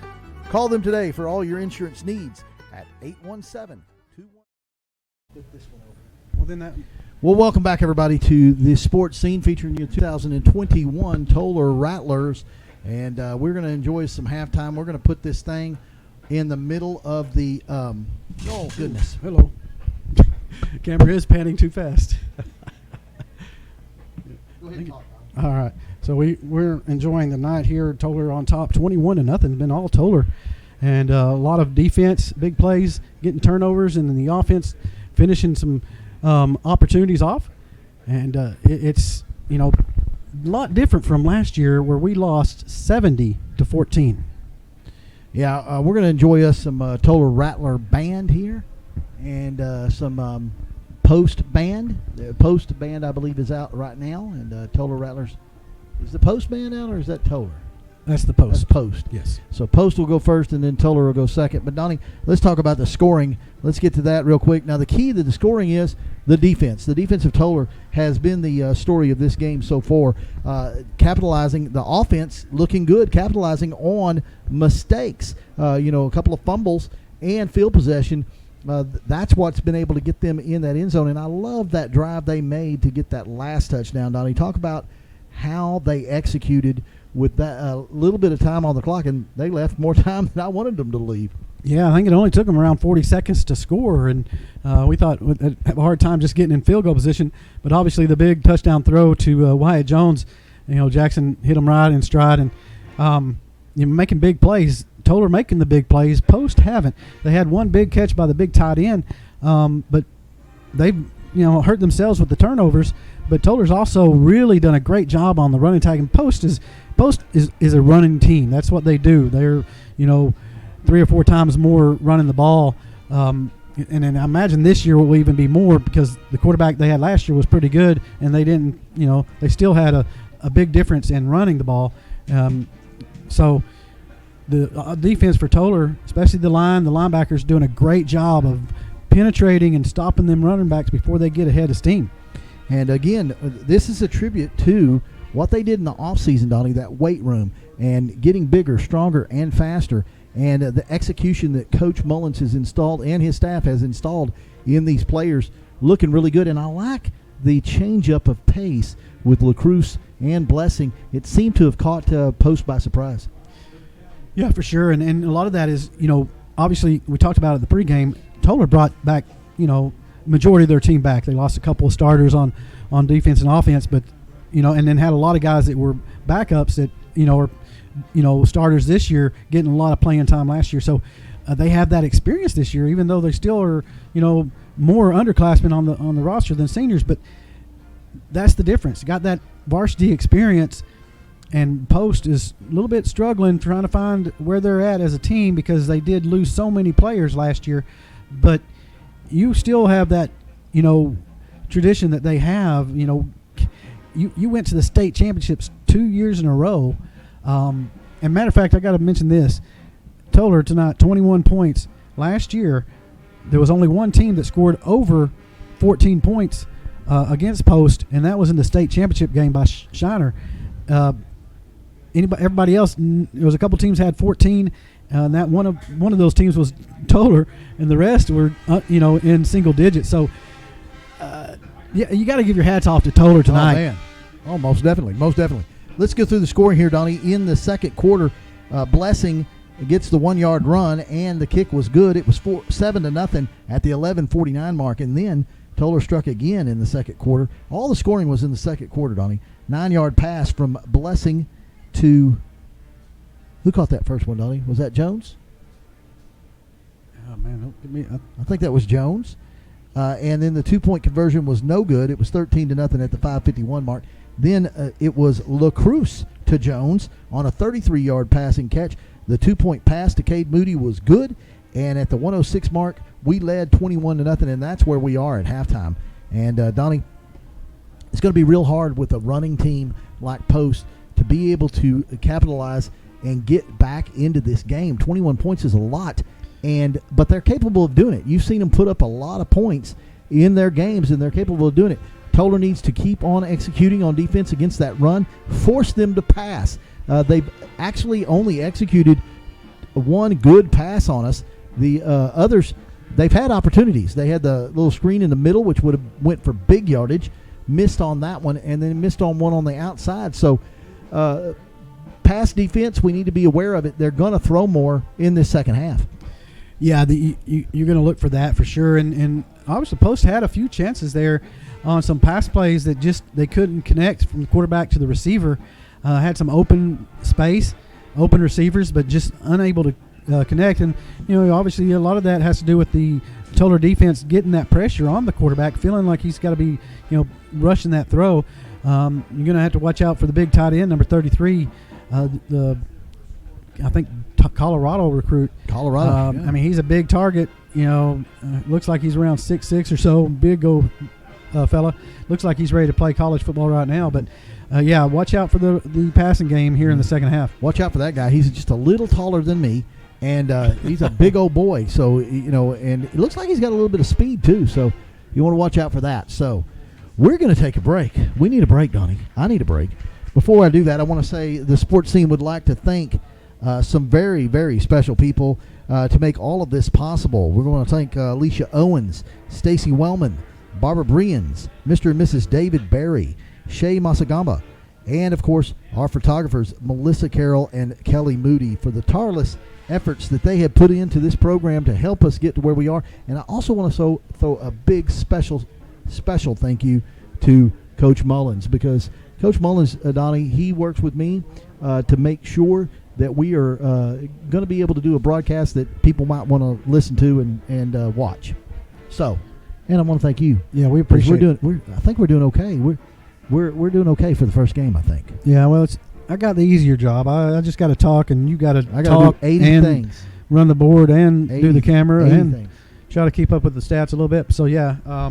We do need a statistician or a camera person. If there's If anybody wants out there, we can do it. Right, especially the home games. There should be a student out there that maybe wants to make a little extra cash. David is, I'm sure, willing to, pay him or her a little bit of. Yes, I can give Donnie's pay right to you, and we'll carry you on. But no, really, seriously, we do need some help. So if you are of the commitment to do this, we would love to have you join us. So. Without any further ado, we're going to turn this back over to the bands, and we're going to run another commercial. I owe another commercial to Wellington and to Barry. We're going to get that out of the way here, and then when we get back, we're going to have some band, Donnie. Let's do it. You're enjoying Rattler football on the sports scene. Wellington State Bank is now in Granbury, Texas. Located at 1343 North Plaza Drive, we are a hometown community bank you can count on. Wellington State Bank is your full-service bank that offers personal, dedicated service on deposit accounts, consumer, commercial, agriculture, and real estate loans, and other financial needs.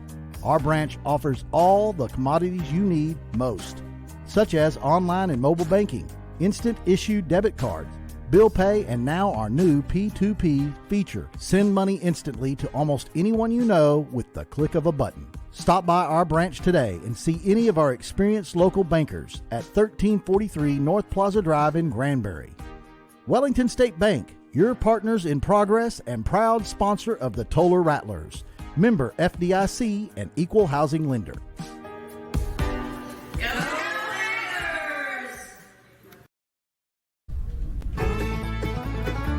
Since 1952, Texas Farm Bureau Insurance has been protecting members' moments, the big, the small, and the everyday. Be it any coverage, home, property, farm and ranch, life, health, or free estate planning, Texas Farm Bureau is a trusted name. And so is David Barry. He is ready to serve your needs and find the right solutions for them.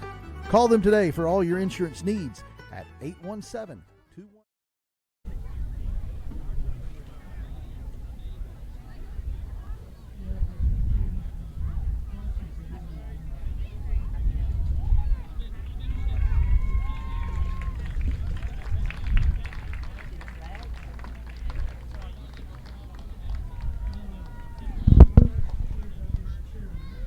Ladies and gentlemen, your Tolar Rattler marching band.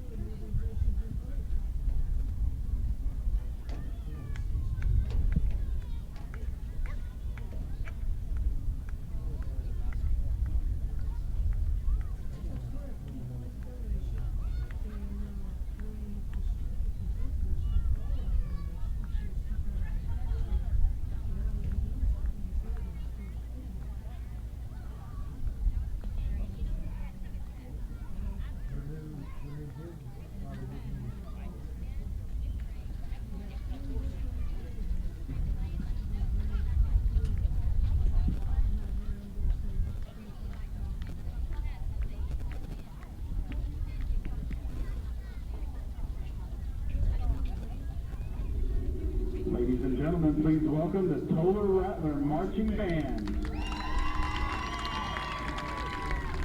We'd like to thank our sponsors, Wells Excavation and Paul Hyde Law Firm. The band is led by directors Aaron Nolan and Jameson Ash. The marching show this year is entitled Caliente. The band section of the week is the Color Guard. Band member of the week is flute player Taylor Vaughn. Drum makers Izzy Carpenter and Aiden Wolf. You may begin your performance.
I will tell you, folks, that we are blessed with not only a great sports program, but man, I tell you what, our fine arts division, this band is amazing. It's fun to watch. And Donnie, we're talking about a 2A band.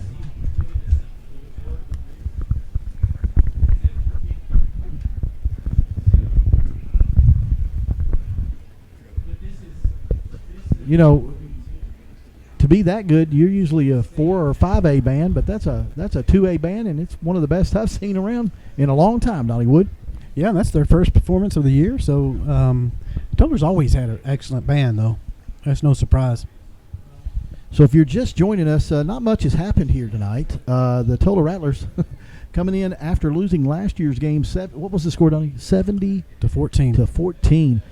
They come in here and they punch them in the mouth, and they get a 21-0 lead here at halftime at Jim Ned. So I tell you what, Donnie, going into the second half, let's preview what we think, and what we think really doesn't matter, but we do have a little bit of insight, and the insight is that we need more of what we've seen. We need to see tough, progressive defense where they chase and they fly to the ball and pop them in the mouth whenever they get to them. And we need to see offense capitalizing on opportunities that they get. They only missed one opportunity with the time at the goal line down here when they stopped them and they get the ball for short yardage. They went backwards and then wound up missing a field goal.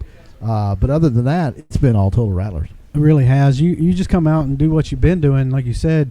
Only thing you got to maybe clean up a little bit is, letting those receivers get a little bit too open, because they had, like I said, they had two or three chances where the quarterback just could not connect with the open receiver, and you give up a big play or two, then they're right back in the game, and that's obviously you're probably going to look that Post will probably throw it a little bit more than they have, or especially if Tolar keeps this lead, they're going to pretty much have to, because Tolar's pretty much shut down the running attack. Absolutely. It says, thank you guys for doing this, Ava Gardner. I tell you what, Ava, it's our pleasure. It is our pleasure. And Bob Williams, great first half by the Rattlers. Go Rattlers, turn it up another notch and finish these guys off. And that's right, Bob. We need to really turn it up. David and Donnie, great broadcast. I think we are watching an Emmy performance. Go Rattlers. Well, I'll tell you what, I know we're watching an Emmy performance out on the field. That is for sure, Donnie. This is a first game. A first game, Donnie. Yeah, we talked about it. Of course, we've talked a lot of this game, the last several weeks or months, probably. And because we're homers, we love Tolar, and we kind of both knew that this is going to be a good game, and we talked about how if Tolar can come out here in the first game of the year against Post, the state finalist team the last 2 years, and they can come out and pull off an upset, it would be an upset, not a huge upset this year according to the rankings, but you do that, then you're setting yourself up with huge confidence build going into the rest of the year, and knowing that, hey, we beat a team and a crew like Post. What are we going to do to Crawford? We can hang with the big boys, absolutely. And so we talked about this year, David. This year and next year, we've been talking about it because we've seen the young talent that Tolar has brought in, and now they're not so young, and we've seen the potential that they have. And I'm telling you what, folks, we knew it was going to be a special season, but it could be really, really special, David. Yeah, I want to make a comment. This is directed to all of the school board for Tolar ISD. Don't you dare get rid of Coach Mullins. He's got a great program here too, and these boys respond to him, and they love him. And I'm telling you what, he's not only a coach, he's part of the community now, and he is a Tolar guy. We need to keep him. We need to hang on to him. What an upswing this is, and man, I just cannot wait for this second half. Yeah, and Tolar's got to be ready though, because Post is going to bring the best they got. They know they're down. They've got to make some plays, and they're not used to being down like this. So they've been just fuming there in the locker room, ready to get started. So Tolar's got to be ready, especially right at the beginning of this half. Yeah, you got to stay focused, and focus is what this second half is going to be all about. Stay focused, do what you've been doing, and do it a little harder. You know what I'm saying? That's right. All right. I'm sorry I can't get you any scores. The site that get the scores is it's just not busy. working too well. It's busy. Yeah, it's probably overload right now. But I did get earlier. I got a score of the Granbury Pascal game. I don't know what it is now, but it's 14-14 earlier. If anybody has any scores that they can flash up there, we'd appreciate it, and the folks could see that. And main thing we're looking for is the Granbury and Glen Rose score, and then the scores of our district teams. Yeah, pass it on, listeners. Rhonda Hewitt Knight says, "Good job, band." Well, you know what? It's almost like the football team. It's a given that we're going to get a good show from the band, and I'll tell you what, they sure did do it tonight. Great improvement on the broadcast. Thanks, guys. I'll tell you what, Coach Williams. I'm going to tell you, Mr. Williams, we want to give you the best, and we went out and got this camera thanks to the hard work that the sponsors have done. No big thing for us. We just went and spent the money, and I think the camera's going to add to the broadcast. The equipment definitely adds to the broadcast, And Donnie is now getting comfortable in his own skin. He still yells at me, though, during the broadcast, so y'all need to speak to him about that. Tolar, I saw a score. Crawford is up 21-0 against Goldthwaite in the third quarter. That's one score I could give you. Oh, your team is losing, Donnie. Goldthwaite. You picked Goldthwaite. No, Here, I wrote it down. No. My team's winning. Tolar is winning 21-0. That's the only game I really care about But tonight. you picked Post. No. Oh. No, we both picked Tolar. Oh.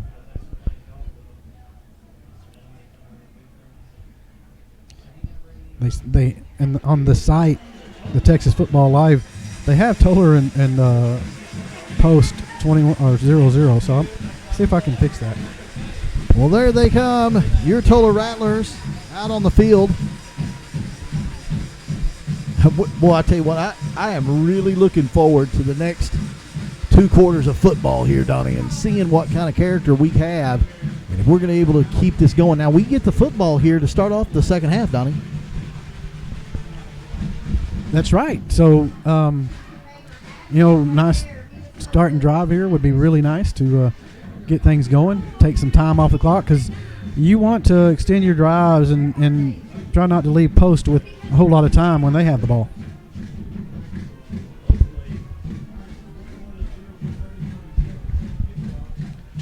So, will Tolar hang tough? What will Post do? How will they respond? Check these cheerleaders out. They're working hard for us. I've been wanting to get a shot of them all night.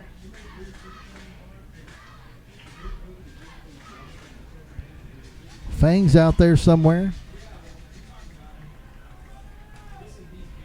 And we're getting ready for the third quarter.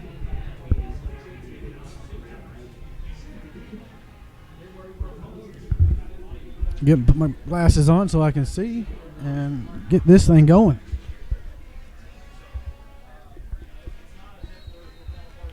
Tolar looking to keep this score on their side and pull off a big upset to start 2021 season. And we are off. Kick is short, high kick. It's caught by Brown at the 26. He's going to go here to the far side of the field. Breaks a tackle at the 30. Still on his feet at the 35. And go down the sideline. Good return by the freshman, Peyton Moore, all the way to the 41-yard line. Well, He broke that guy, just spread off another 20 yards down the field. was that 32, Donnie? For who? Was that 32 or was that Peyton? No, that's Peyton Brown. Peyton Brown, man, rumbling, stumbling, and bumbling. So Tolar good field position to start this second half at the 41-yard line. Now, I'm going to state the obvious. How big would a score be on this drive? Oh, it'd be huge. It'd be a huge and huge for Tolar, but also it'd be a kind of a letdown for Post.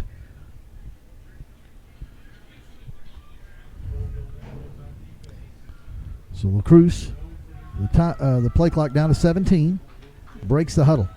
Peyton Brown and Joseph R.C. in the backfield with LaCluse. LaCluse is going to keep it himself. Going to come out here to the near side. Got some running room. And he bulls his way up to the 50, up to about the 49-yard line before he is brought down. It's close to a first down. That's a bad spot.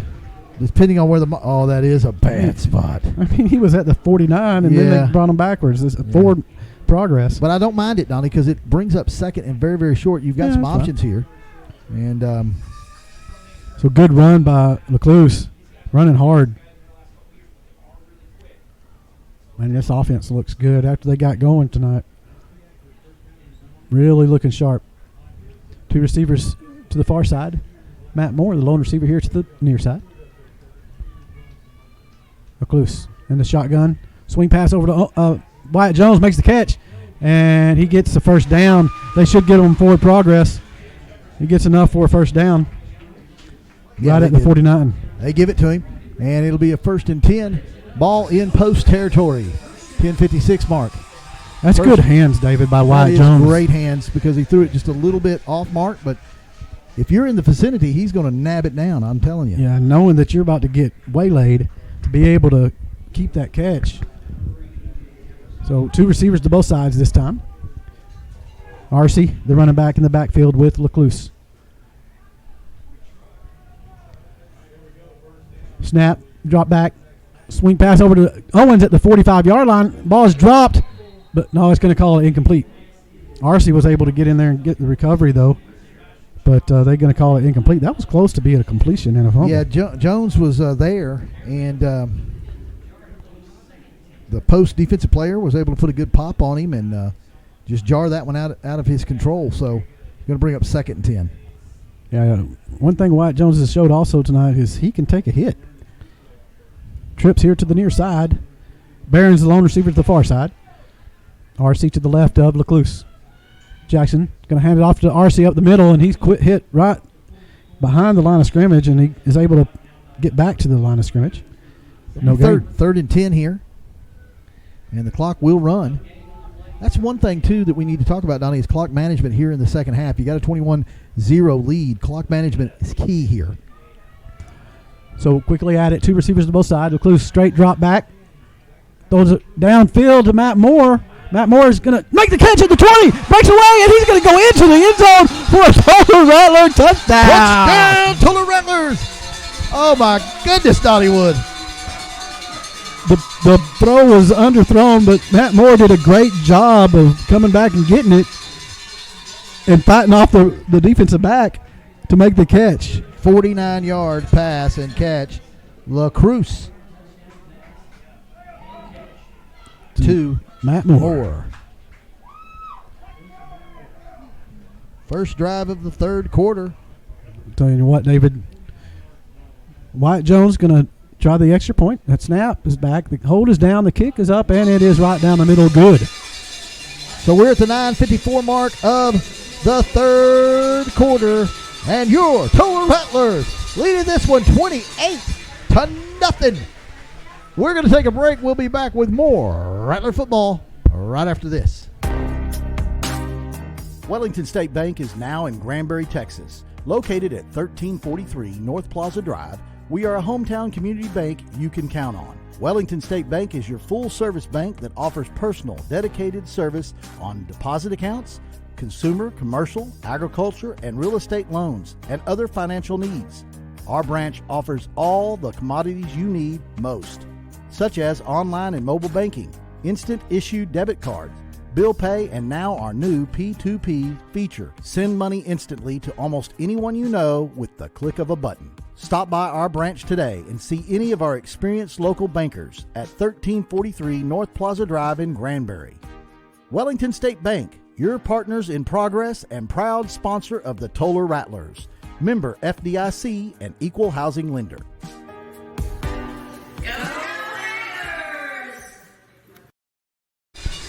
Go Rattlers for sure. We are back. Tolar Rattlers, 28-0. First drive of the 3rd quarter. We're going to talk about that right after this kickoff.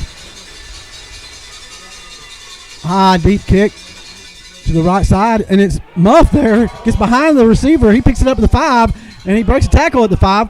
Still on his feet, and he's able to get back close to about the 18, 17-yard line. That could have been a nightmare for the post Antolopes there. I'm telling you what.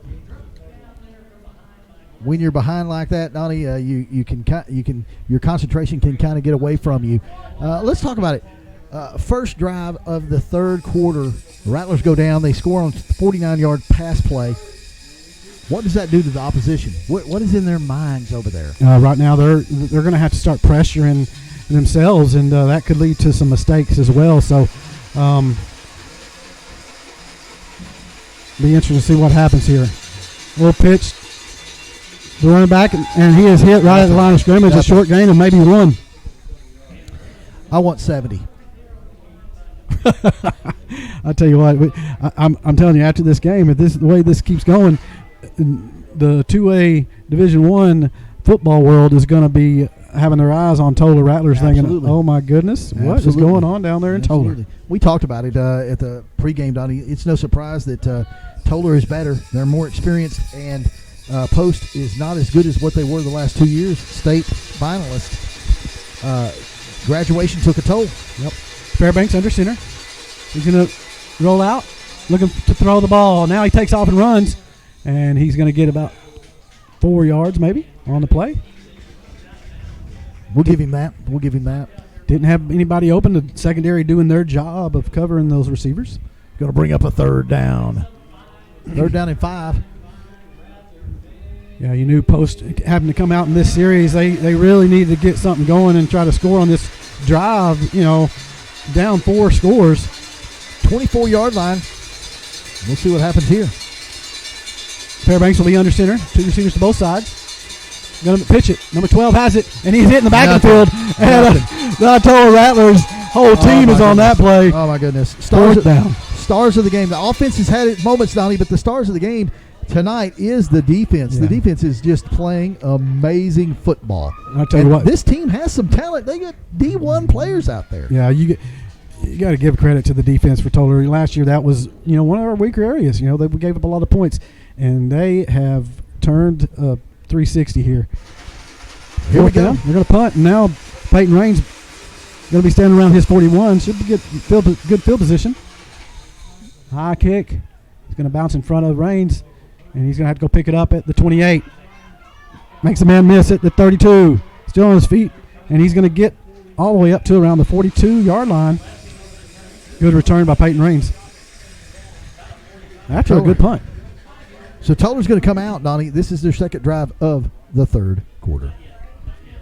Yeah, I mean, it's hard to keep track, but I think it seems to me that Tolar, the last several times they've gotten the ball, they've scored.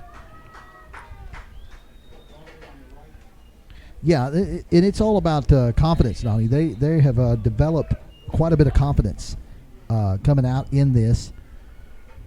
Jackson in the shotgun.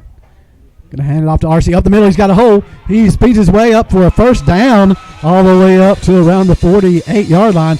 Man, RC took that ball, and he was going 90 miles an hour there. I'm telling you right now, and this is no knock on our players from last year, Donnie, but this speed is special. Another handoff. No, he fakes it. Keeps it himself and wishes he probably would have handed off as the big number 4 Crawford comes in there and puts Lecluse down for a loss. Eats the clock. The clock's continuing to tick. It is 7:40 and counting down here in the third quarter. 28-0. Yeah, Tolar Rattlers. That kid right there on that tackle, number 4 Crawford, he's going to Baylor. Baylor Bears. Already committed. I think he's only a junior is what we were told. Well, they've got a little bit of a suspension problem going on over there at Baylor right now. They won't be having any postseason play for a while. Lecluse. Going to hand off to RC here going to the near side. Stiff arms a man. Boy, he's hit hard at the 48-yard line. He just got popped in the mouth. He's back to the original line of scrimmage. That's fine. And more importantly, Donnie, he kept the ball in bounds. The clock will continue to roll. We're at the 7-minute mark and counting down here in the third. Third and long, 3rd and 10. Now, what you don't want to do is if you throw the ball, throw it deep. Because if it gets picked up, it's just like a punt, Donnie. 2 receivers to both sides this time. Matt Moore time. Lecluse, straight drop. Looking to throw downfield deep. And it is over the head of Wyatt Jones. I don't mind that, Donnie. I don't mind it at all. And Wyatt Jones comes out limping. I don't know what he did. I do not like that. I hope it's a cramp. Moore was open, Donnie. I don't like that, seeing him limping. Might have ruled, especially him. He's our kicker and our punter. And our big-time receiver. So Jackson Lecluse will punt here, Donnie. I think it's a cramp. Looks like that's what they're doing. Jackson gets the opponent away. Line drive punt. Takes a little bit of a Tolar bounce. Drop. Yeah, I think he touched it. He touched it. He touched it. He touched it. He touched the ball, Donnie. He touched the ball. It should be Rattler ball. Can we do an instant replay? Oh, my gosh. Where's the Jumbotron when you need it? Looks like it's sideways a little bit. Oh, my goodness. It's fine. So Post will have their second attempt here in the second half. Coach Mullins is trying to let the referees know that, hey, they touch it. It's a free ball, and Tolar players were smartly fell on it. I think none of the referees, I don't know if they just didn't see it or what. Yeah, they didn't see it, and they're going to. Can't wait to review that backwards. That ball bounced. It came back at an angle, hit the post player, And then now they're going to call a penalty on Tolar. Yeah, they decline it. Oh, come on, man. So Tolar on top, 28-0 here. 6 minutes and 29 seconds to go in the third quarter. So the officiating crew, sponsored by Pearl Vision, and that's David. Post will have That's the David, ball. folks, not Donnie. It's David. David. Always getting on the referees. I think they do a great job. Just not a very good position to be at. Referees get no respect. They're like the Rodney Dangerfields of the world. Shotgun formation, split backfield, handoff to Crawford, off left tackle, and he's hit quickly. Nice tackle there. I think somebody needs to show the scoreboard to the Post coach. You've got 6:18 and counting down here, and you're running the football. Looked like on that tackle, the first one contact was Drake Owens, number 33. Yeah, he was. And he's a freshman? Freshman. He's a big old boy, Goodness, too. well, we get some good young talent. He's a big old boy. And wait till baseball season, Donnie. Excellent baseball player. He's going to have two receivers to the far side this time. The big tight end lined up on the left side. Split backfield, shotgun formation. Oh, it's a dropped handoff, and it's still on the ground. It's still on the ground. Oh, and Post is able to recover it, I believe. But that's a big loss all the way back to about the 19-yard line. Goodness. Just a bad exchange with the running back and the quarterback. And Post is just... They're just disintegrating. They're hurting themselves tonight, man. That's a totally different team from last year. I mean, they were executing everything on... But what experience does. That's why Tolar looks so good. They had all that experience together. So the ball's on the 19, Donnie. They got to get to the 36 for a first down. I'm thinking they're going to probably throw the ball here. Double team that tight end. The receivers are split both sides. I formation. He draws back. Now rolling out to the far side, looking downfield. Still looking. Now he gets rid of it. It's underthrown and almost intercepted by Cade Moody. That could have been intercepted by a couple of Tolar Rattlers. Barons was there. Cade Moody was there. So that's going to bring up fourth down. Fourth down. About 16, 17 yards for a first down. Still lots of time left. Coach is out on the field, Donnie, and he is yelling at his players, not in a bad way. What he's trying to do is keeping them focused on what they need to do here. And just keep that. Salt this game away. Keep what they're doing up, Yep. Just play hard. The punt is away. High punt, short punt. Caught by Raines at the 48. He's to the 40, and he's brought down around the 38, 39-yard line. Good return by Peyton Raines. Coming up there and getting that ball quick. So what I want to see here, Donnie, is I want to see him keeping the ball on the ground, making some progress, maybe get into a field goal situation at minimum. 4:44 left in the third quarter. Tolar on top, 28-0. Yeah, we're going to have the sophomore, Isaac Blessing, was going to get his turn at quarterback now. I have two receivers here, the near side. One to the far is Barons. RC to the right of Blessing. And RC takes a handoff, and he is hit immediately. He did a good job of just getting a yard on that play. That's right. Drake Owens is just a freshman, Donnie.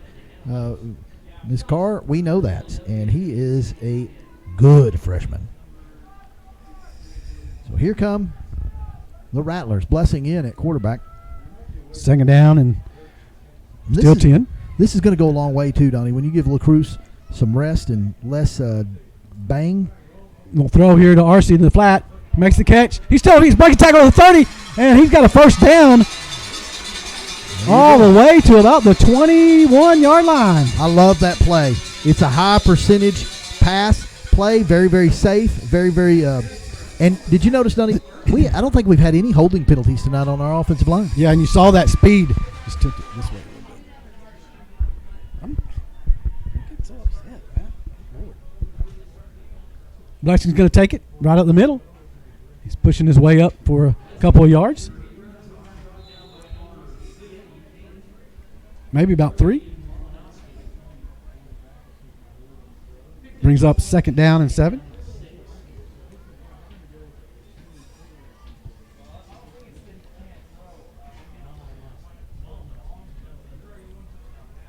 Just a little over 3 minutes left to go in the third. Blessing. Going to hand it off to Brown right up the middle. Got some room there, and he bulls his way up to about the 13-yard line. I like using Brown here, Donnie. He is a banger, and that's what you like to have on this side of the field, is somebody that's going to just bang it in there. And there's a player down on the field. Looks like a cramp or something, Donnie. It is a very, very humid night. You want to go to commercial? Yeah, let's take a break. We'll be right back.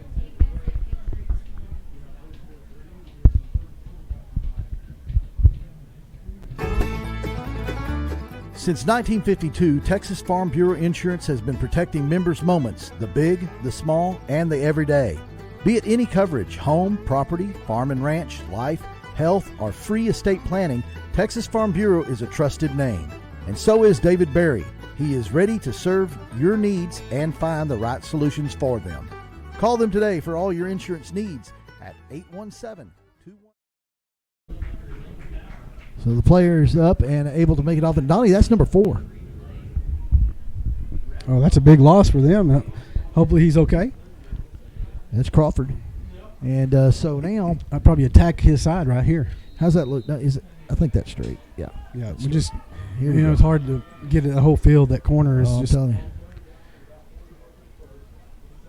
So Blessing has Owens and Brown. He drops it, but oh boy, he got lucky. He's able to jump back on it. And we drop back to around the 16-yard line. That's unfortunate. It'll be an interesting call here by the coach if he's going to go for a field goal. I'd kick the field goal. Kick the field goal, take the points. Don't take points off the board unless your kicker came out on he cramp, did. So he might not be ready to kick it, and they're going to go for it. 4th and about 5. They're trying to get them to jump, it looked like.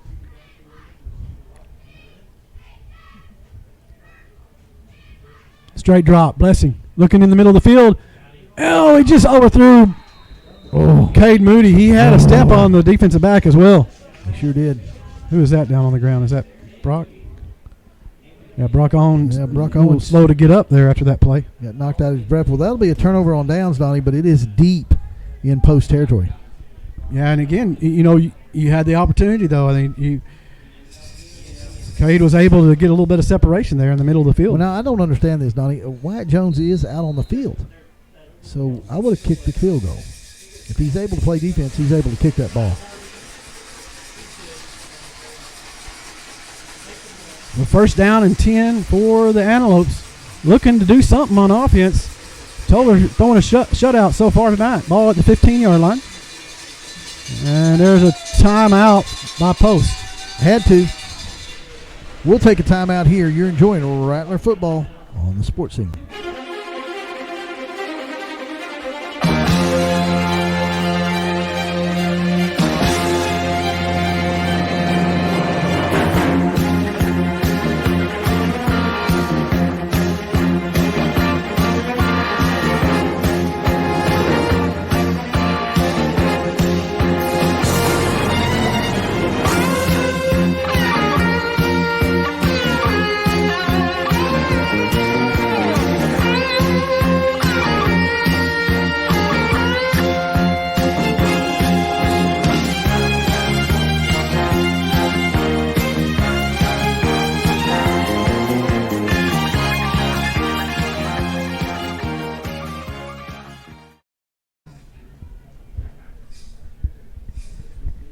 So we are back, folks. Tolar leading 28-0 here in a very exciting. The Tolar Rattlers scored on their opening drive in the 3rd quarter, and it's been defense since then. The Rattlers were threatening, had a 4th down situation, turned the ball over, and now Post has it deep in their territory, ball on the 15-yard line. So Fairbanks can be under center. He's going to pitch it to number 12 going out the far side. And he makes a move. Got a good run there on the far sideline. Gets the 1st down all the way to about the 30-yard line. Big run, 15-yard gain. Yeah, one of their biggest runs of the night so far. So their big man went out with an injury, and Isaiah Crawford. And so now Stephen Huff in. And was that number 12? Yes. Stephen Huff, yeah. And he was able to get a big 15-yard run there on 1st down. We're going to bring up another 1st and 10. 2:04 and counting down. Ball at the 30. 1st down and 10. Got 3 men in the backfield this time. A little pitch going here to the near side. Number 10 has it. Got some running room. Oh, and I believe that's Blessing comes in there and makes a nice tackle. Oh, my goodness. Heck, I mean, he came in there hard and flying and makes a nice tackle. You know, Donnie, both Blessing and LaCruz are both good defensive backs, too. And when you're trading off reps at quarterback, that allows them to be fresher on defense. Oh, for sure. So he keeps it to a short 3-yard gain there. Looked like could have had more. Again, 3 men in the backfield. There was movement. Look, yeah. False start. That'll back them up. What a great crowd we got here on a 2-hour drive. And, I mean, a beautiful crowd out here. Yeah, great crowd. And I want one of those shirts, David. You need to get me one of those Raise the bar. Shirts. Yeah, we need some shirts. I'll tell you what, Miss Owens, if you'll help us with that, we really need some shirts. I'll pay you for them. I just sure would love to get that. Go visit the souvenir booth there at the home stadium. We'll talk about that here in a minute. Handoff. Number 12 takes it right up the middle. Good pickup all the way to about the 36-yard line. You know, Donnie, we're going to be at home next week. We're going to be taking on the early Longhorns. And I guarantee when Early sees this score in the morning, they're going to say, we got to play Tolar? Yeah, we got paybacks on them, too. They beat us last year. Big 3A school, and we owe them a whooping. So Crawford is back in there. The big running back, number 4. Third down. Third down and about 4. Long 4 here. 3 men in the backfield again. There's movement right there. That's another false start. Beep, beep, again, the inexperience beep, beep, of Post is really hurting them. It's my imitation of a truck backing up.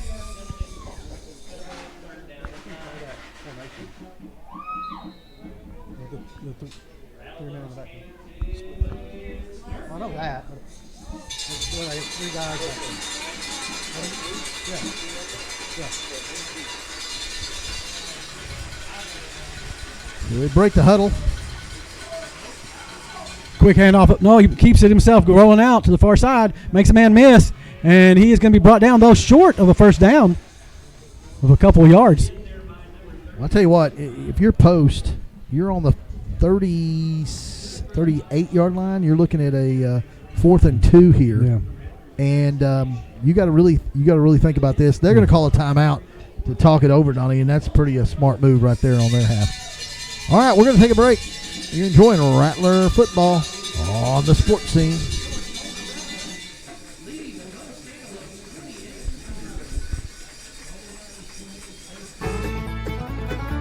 Since 1952, Texas Farm Bureau Insurance has been protecting members' moments, the big, the small, and the everyday.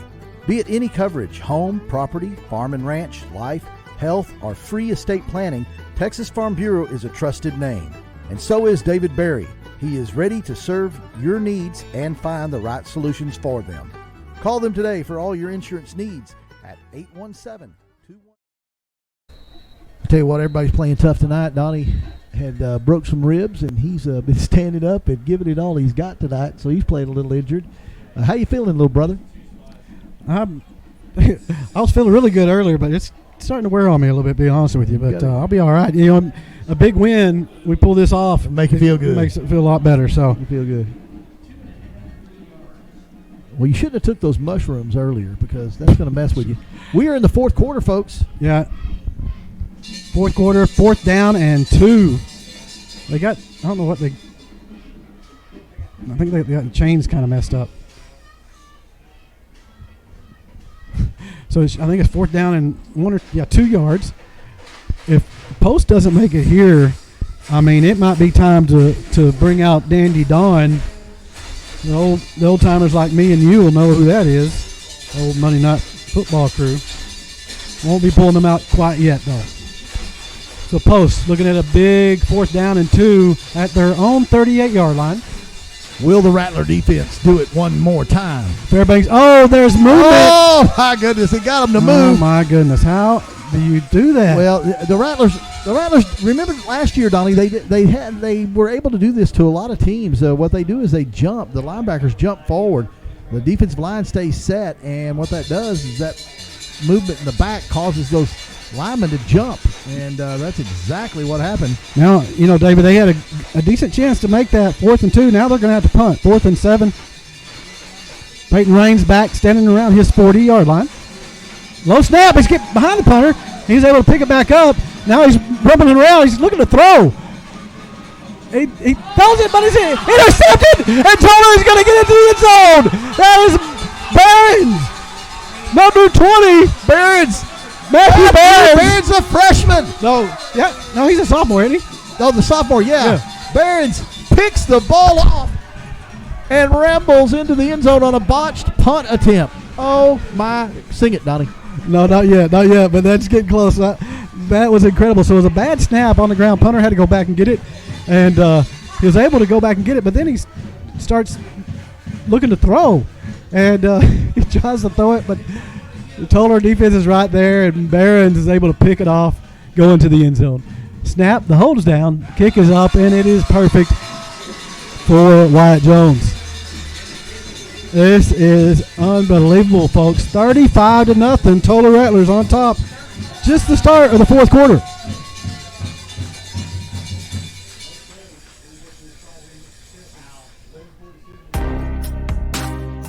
Wellington State Bank is now in Granbury, Texas. Located at 1343 North Plaza Drive, we are a hometown community bank you can count on. Wellington State Bank is your full-service bank that offers personal, dedicated service on deposit accounts, consumer, commercial, agriculture, and real estate loans, and other financial needs.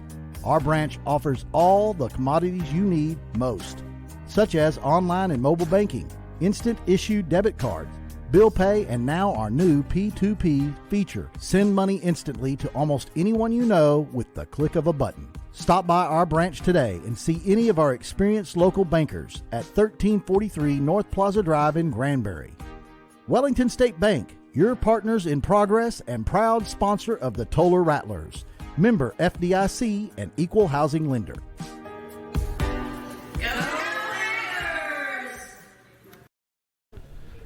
Well, welcome back, ladies and gentlemen, on an incredible opening night for your Tolar Rattlers. Your score now 35-0. We're in the 4th quarter. Botched punt. They had an opportunity, Donnie. Let's talk about it for just a minute. You talk about discipline, and basically that's what happened. The Tolar Rattlers enticing them enough to jump on the 4th and 2. That makes it a 4th and 7. You got a punt. You have a bad snap. The punter freaks out and throws an interception right into Brians, the sophomore, and the sophomore scores a touchdown. Yeah, and Wyatt Jones just kicks another touchback all the way into the end zone. So, this has been a full team effort. You look at both sides of the ball, offense and defense doing their job, and then in special teams also doing their job. Good returns by Peyton Raines, and, defense right there, the special teams getting a pick on the botched punt. So everybody is doing their part tonight. Yeah, it's unbelievable, except for the folks that believed it. I said they were going to win by 40, Donnie. On the coach's show. Rewind it and check it out. All right, Fairbanks under center. He's going to pitch it, number 12. Off right tackle, and he is tripped up there after a gain of about 3 or 4.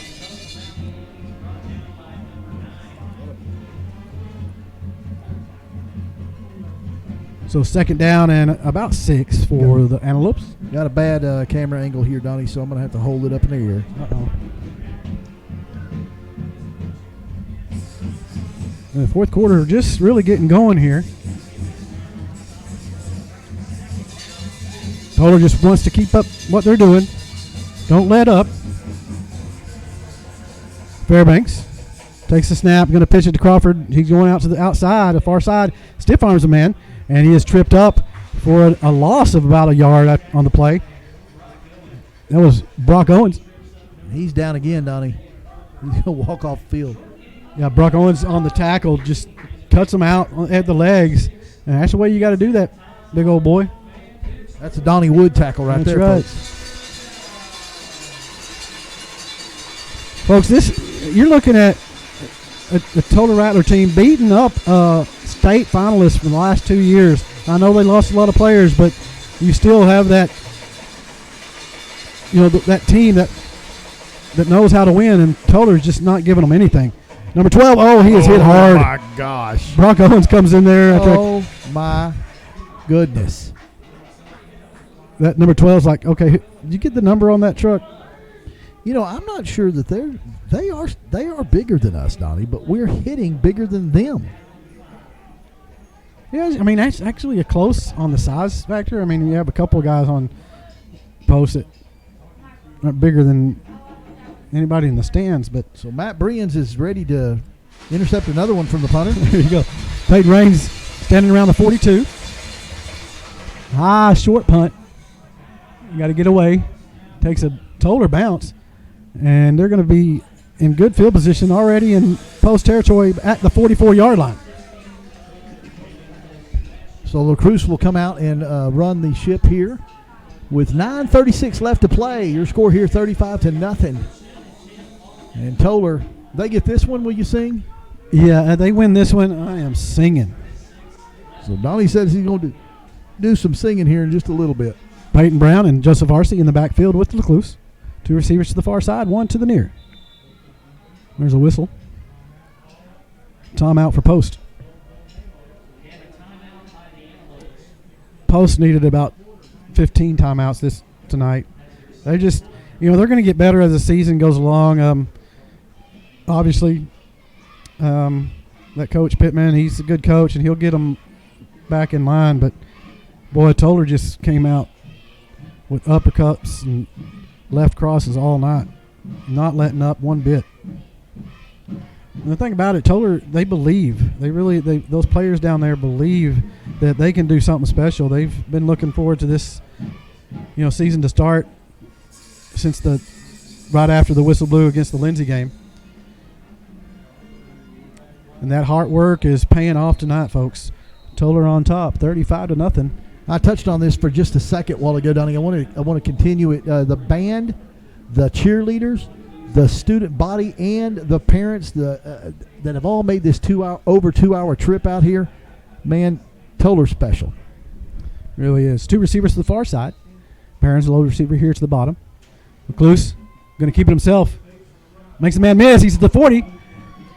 He runs over one of his own players. He's got a first down run. What a run by Jackson LaCluse all the way to the 31-yard line. First down. LaCruz wanting to make the best of his snaps, and what he did right there, one heck of a run, Donnie, as he gets it all the way down to the 31-yard line. And you're at the 9:26 mark. The ball will stop, and now it will start. The clock will start right now. Imagine you see a lot of running here at the rest of this game. Right Jackson now. handed off to Arcee to the far side. He cuts it up. Nice little run for a good pickup. All the way to about the 26-yard line. A 6-yard gain by Joseph Arcee. Man, you just see that speed, David. That burst of speed. Man, it's fun to watch. Rattlers wanting to salt this one away. Jackson going to hand it off to the freshman. Freshman up the middle. Bulls his way. Forward. Looked close to a first down. And it didn't look like there was nothing there, but he just bulls his way forward for about 4 or 5 yards. Big Bad Brown rolling and gets it all the way to the 22, so it's a 3rd and 1. 3rd and 1. I'd give it back to the freshman. They switch places. Arcee to the right of LaCluse. LaCluse going to hand it off to Arcee. He's got a first down across the 20 to about the 19-yard line. They'll move the chains. And it keeps the clock going. As soon as that chains get set, they'll start up that clock. Yeah, they're wearing them down this second half.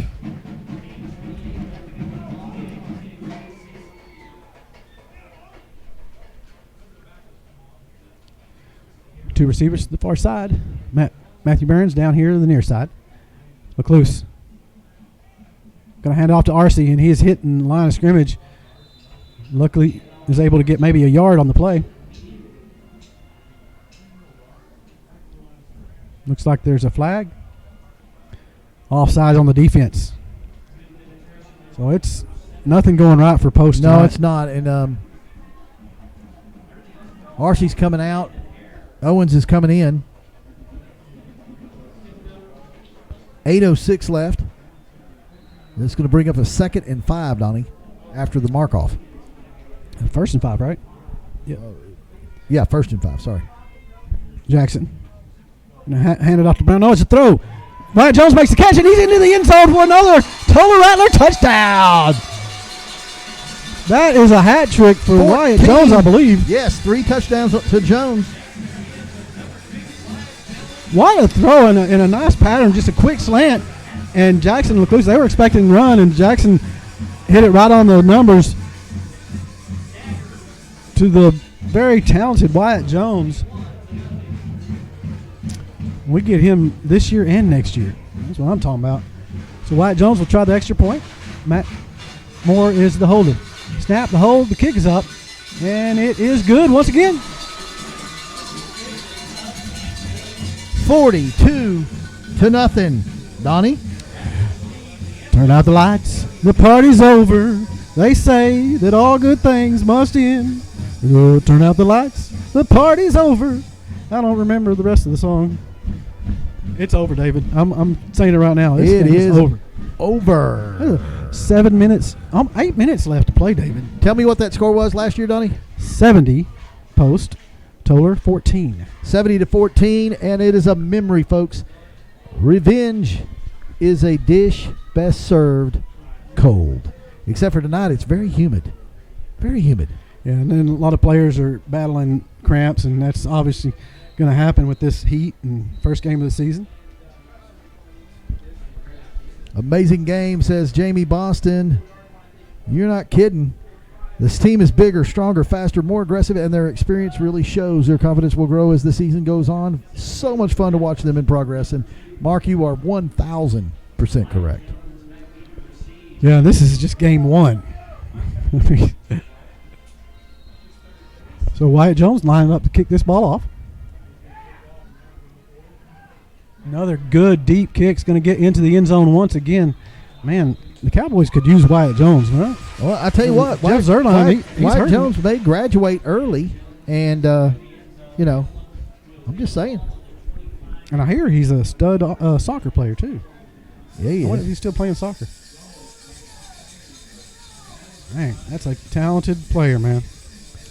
There you go. Love the team effort, and you're not kidding. It's been all team tonight, and the Tolar Rattlers keeping it up. Rattler Nation is standing proud, that's for sure. And so we're moving right along. And Donnie Wood, lots of subs in the game. All right, so Fairbanks will be under center. Got 3 men in the backfield. Hands it off the up back, and he's hit right away. Jason Stevens first on the contact there.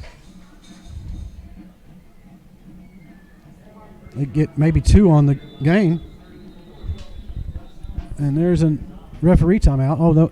Injured player. We'll step away for just a second. We owe Tri-Lakes another stop. Now remember, Tri-Lakes has that big fishing tournament. Give them a call, ask them what's up, and they will help you out.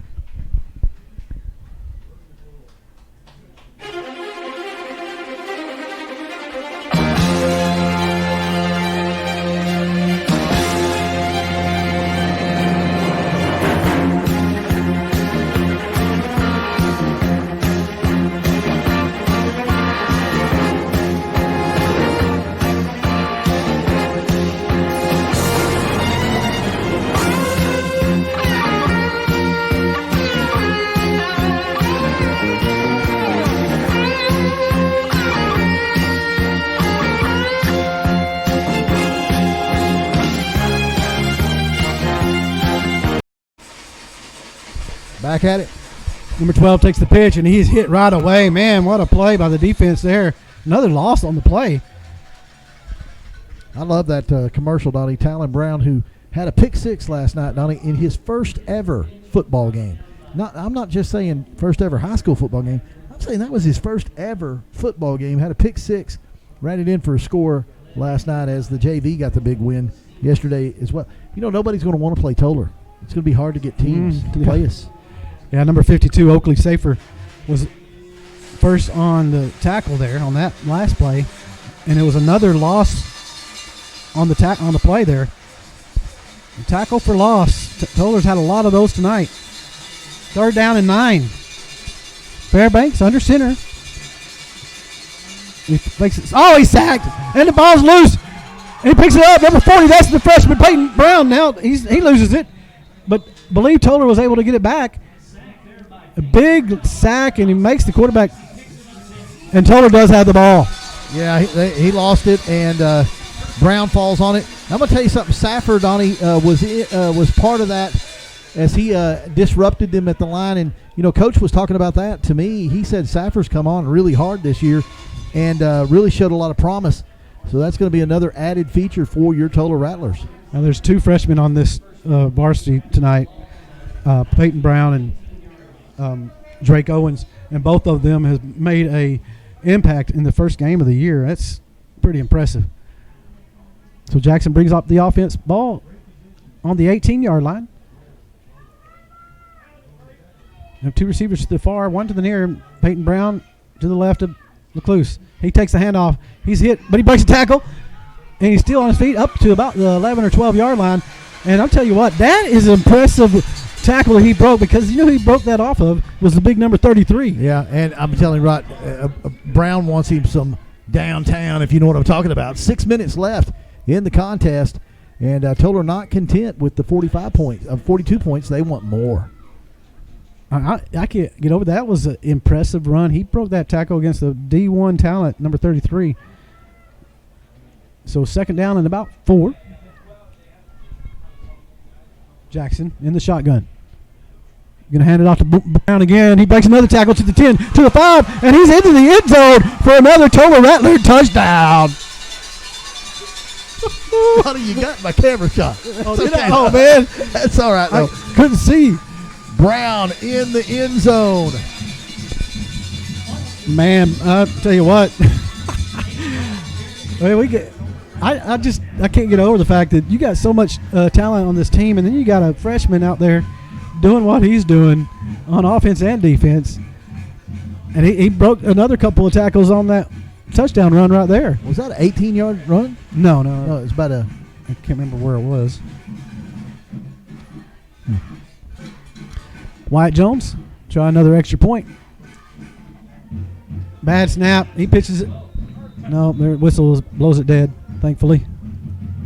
I don't know what happened there.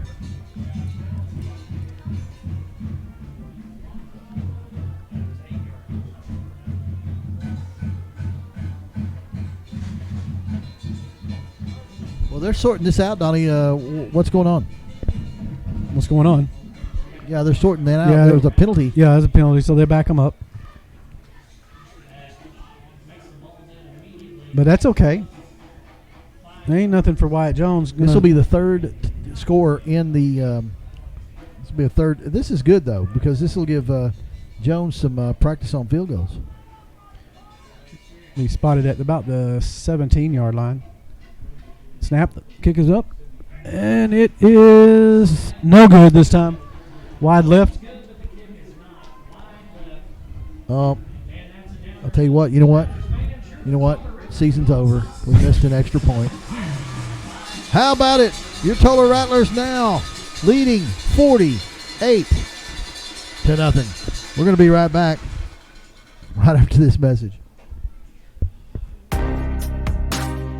Wellington State Bank is now in Granbury, Texas. Located at 1343 North Plaza Drive, we are a hometown community bank you can count on. Wellington State Bank is your full-service bank that offers personal, dedicated service on deposit accounts, consumer, commercial, agriculture, and real estate loans, and other financial needs.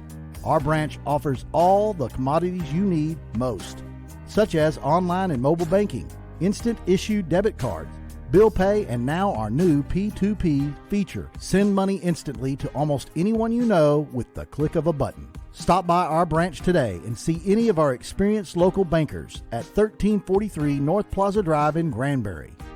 Wellington State Bank, your partners in progress and proud sponsor of the Tolar Rattlers. Member FDIC and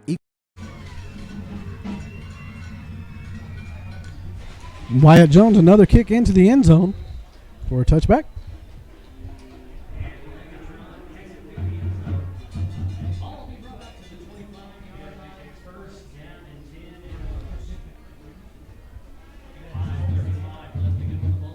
Tell you what, I think this score, not folks in our district take a look at it, and we're going to definitely be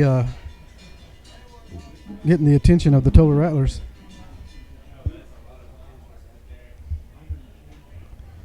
Dave Campbell's magazine had Crawford in the state final this year, but I think Tolar might have something to say about that this year.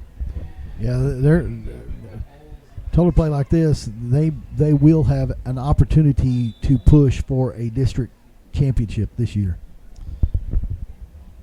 So quarterback just keeps it himself, or runs it to about the 31-yard line. Pick up about 6. You know, Post is going to try to get out of this one with it's over. I mean, this is a Tolar win. Yeah, they try to just work on stuff to make them execution, feel get something good. Yeah. done. They still have their starters out there, and they just want to try to get something positive going before the end of this game. Fairbanks going to pitch it to Crawford outside, far side. He's got some running room.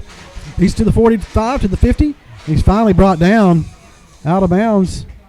I believe that's Logan Stein.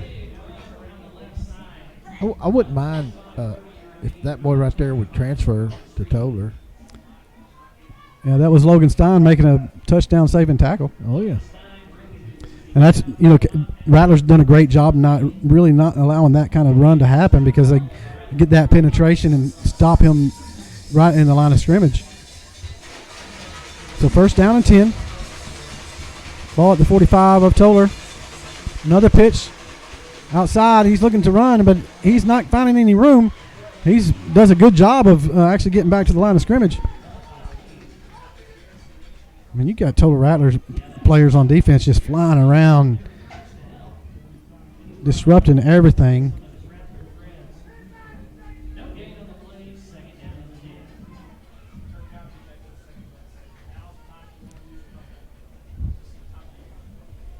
I mean, one of the things that coach is going to have to do is make sure the guys don't get too full of themselves after the big win like this. Just keep working hard in practice, knowing, hey, this is just a non-district game. Doesn't really mean much at the end of it all. Handoff up the middle, and he's hit right away. I disagree. This is a big win for the Tolar Rattlers, and they need this to propel them for what they're going to face. They're going to face 3A teams in a row, Donnie. 2 of them are D1. And when you have a tough non-district schedule like this, and you show this kind of effort, it's going to go along. It's going to go. Yeah, a long I mean, way. it's huge considering the confidence level and everything. But on the schedule part, it really, it's just one game, and they got to take it as that, because a lot of teams, though, upset a team and then the next week have a letdown. They can't have Absolutely. a letdown next week. Cannot. Got to build on this. 3rd and 9. Pitch to Crawford. He makes a cut inside, and he's going to be well short of a first down, though. The Rattlers have stayed true to their process in this game. They had a plan of attack, and they have executed on defense. I mean, this is beautiful, and they deserve a shutout. They deserve that 0 on that board at the end of the night. They really do. Dakota Webb doing a good job of bringing the big boy down. 4th down and 7. They got to go for it. And we're at the 2:50 mark and counting down here. Yeah, they stop him here, David. It's going to be a shutout. And, boy, that would be huge for this defense. After giving up, Lindsay scored tons of points last year, the last game they played, and they knew this was a key thing on their team, is to get this defense better, and they've proven it tonight. Absolutely. Now we're at the 2:30 mark, and there's going to be a timeout. We're going to keep it right here because we're overage on our sponsors. Sponsors, you have gotten your money's worth tonight.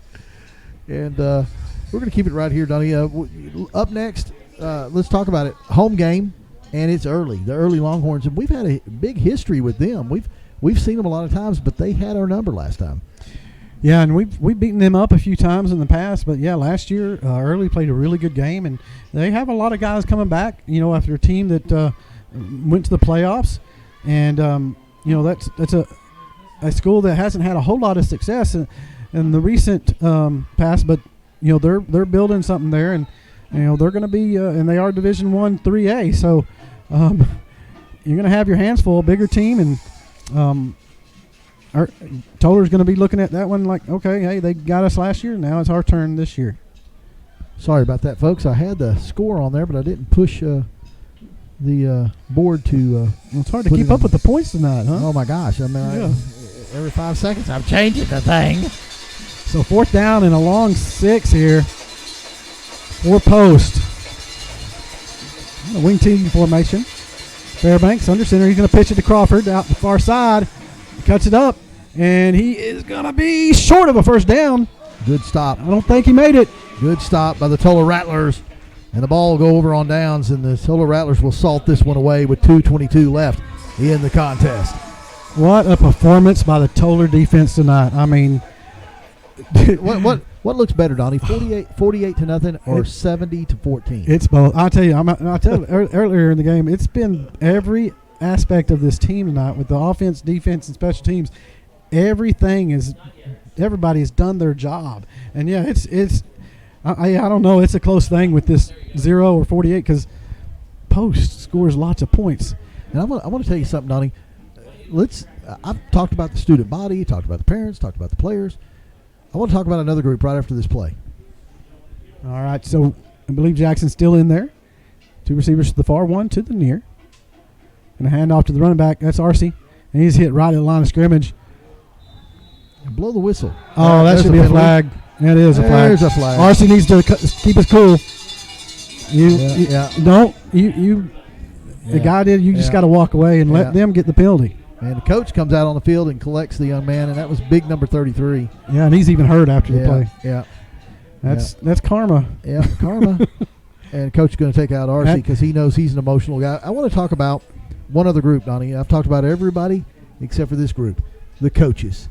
The coaches, you know how many hours, and the coaches' wives, the coaches and the coaches' wives, you don't know how many hours they spend coming up with the workout programs and meal programs, travel programs, and then working the system the way Coach Mullins and his staff has done tirelessly for the last 5 years.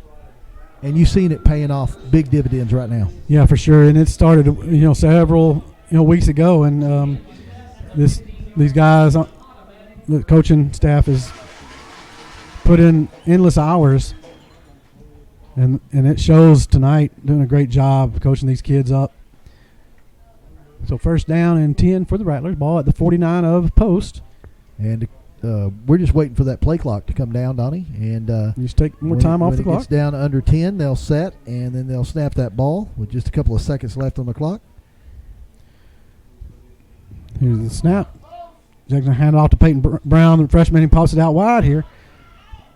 And he's brought down about the 48-yard line. I like me some Peyton Brown, Donnie. He runs to contact, and he that's an impressive 1-yard gain. Yeah, he's not afraid of, getting hit because he usually puts the hitting on them. Brock Owens had a nice little block there. He's going to march over here to the sidelines for a second.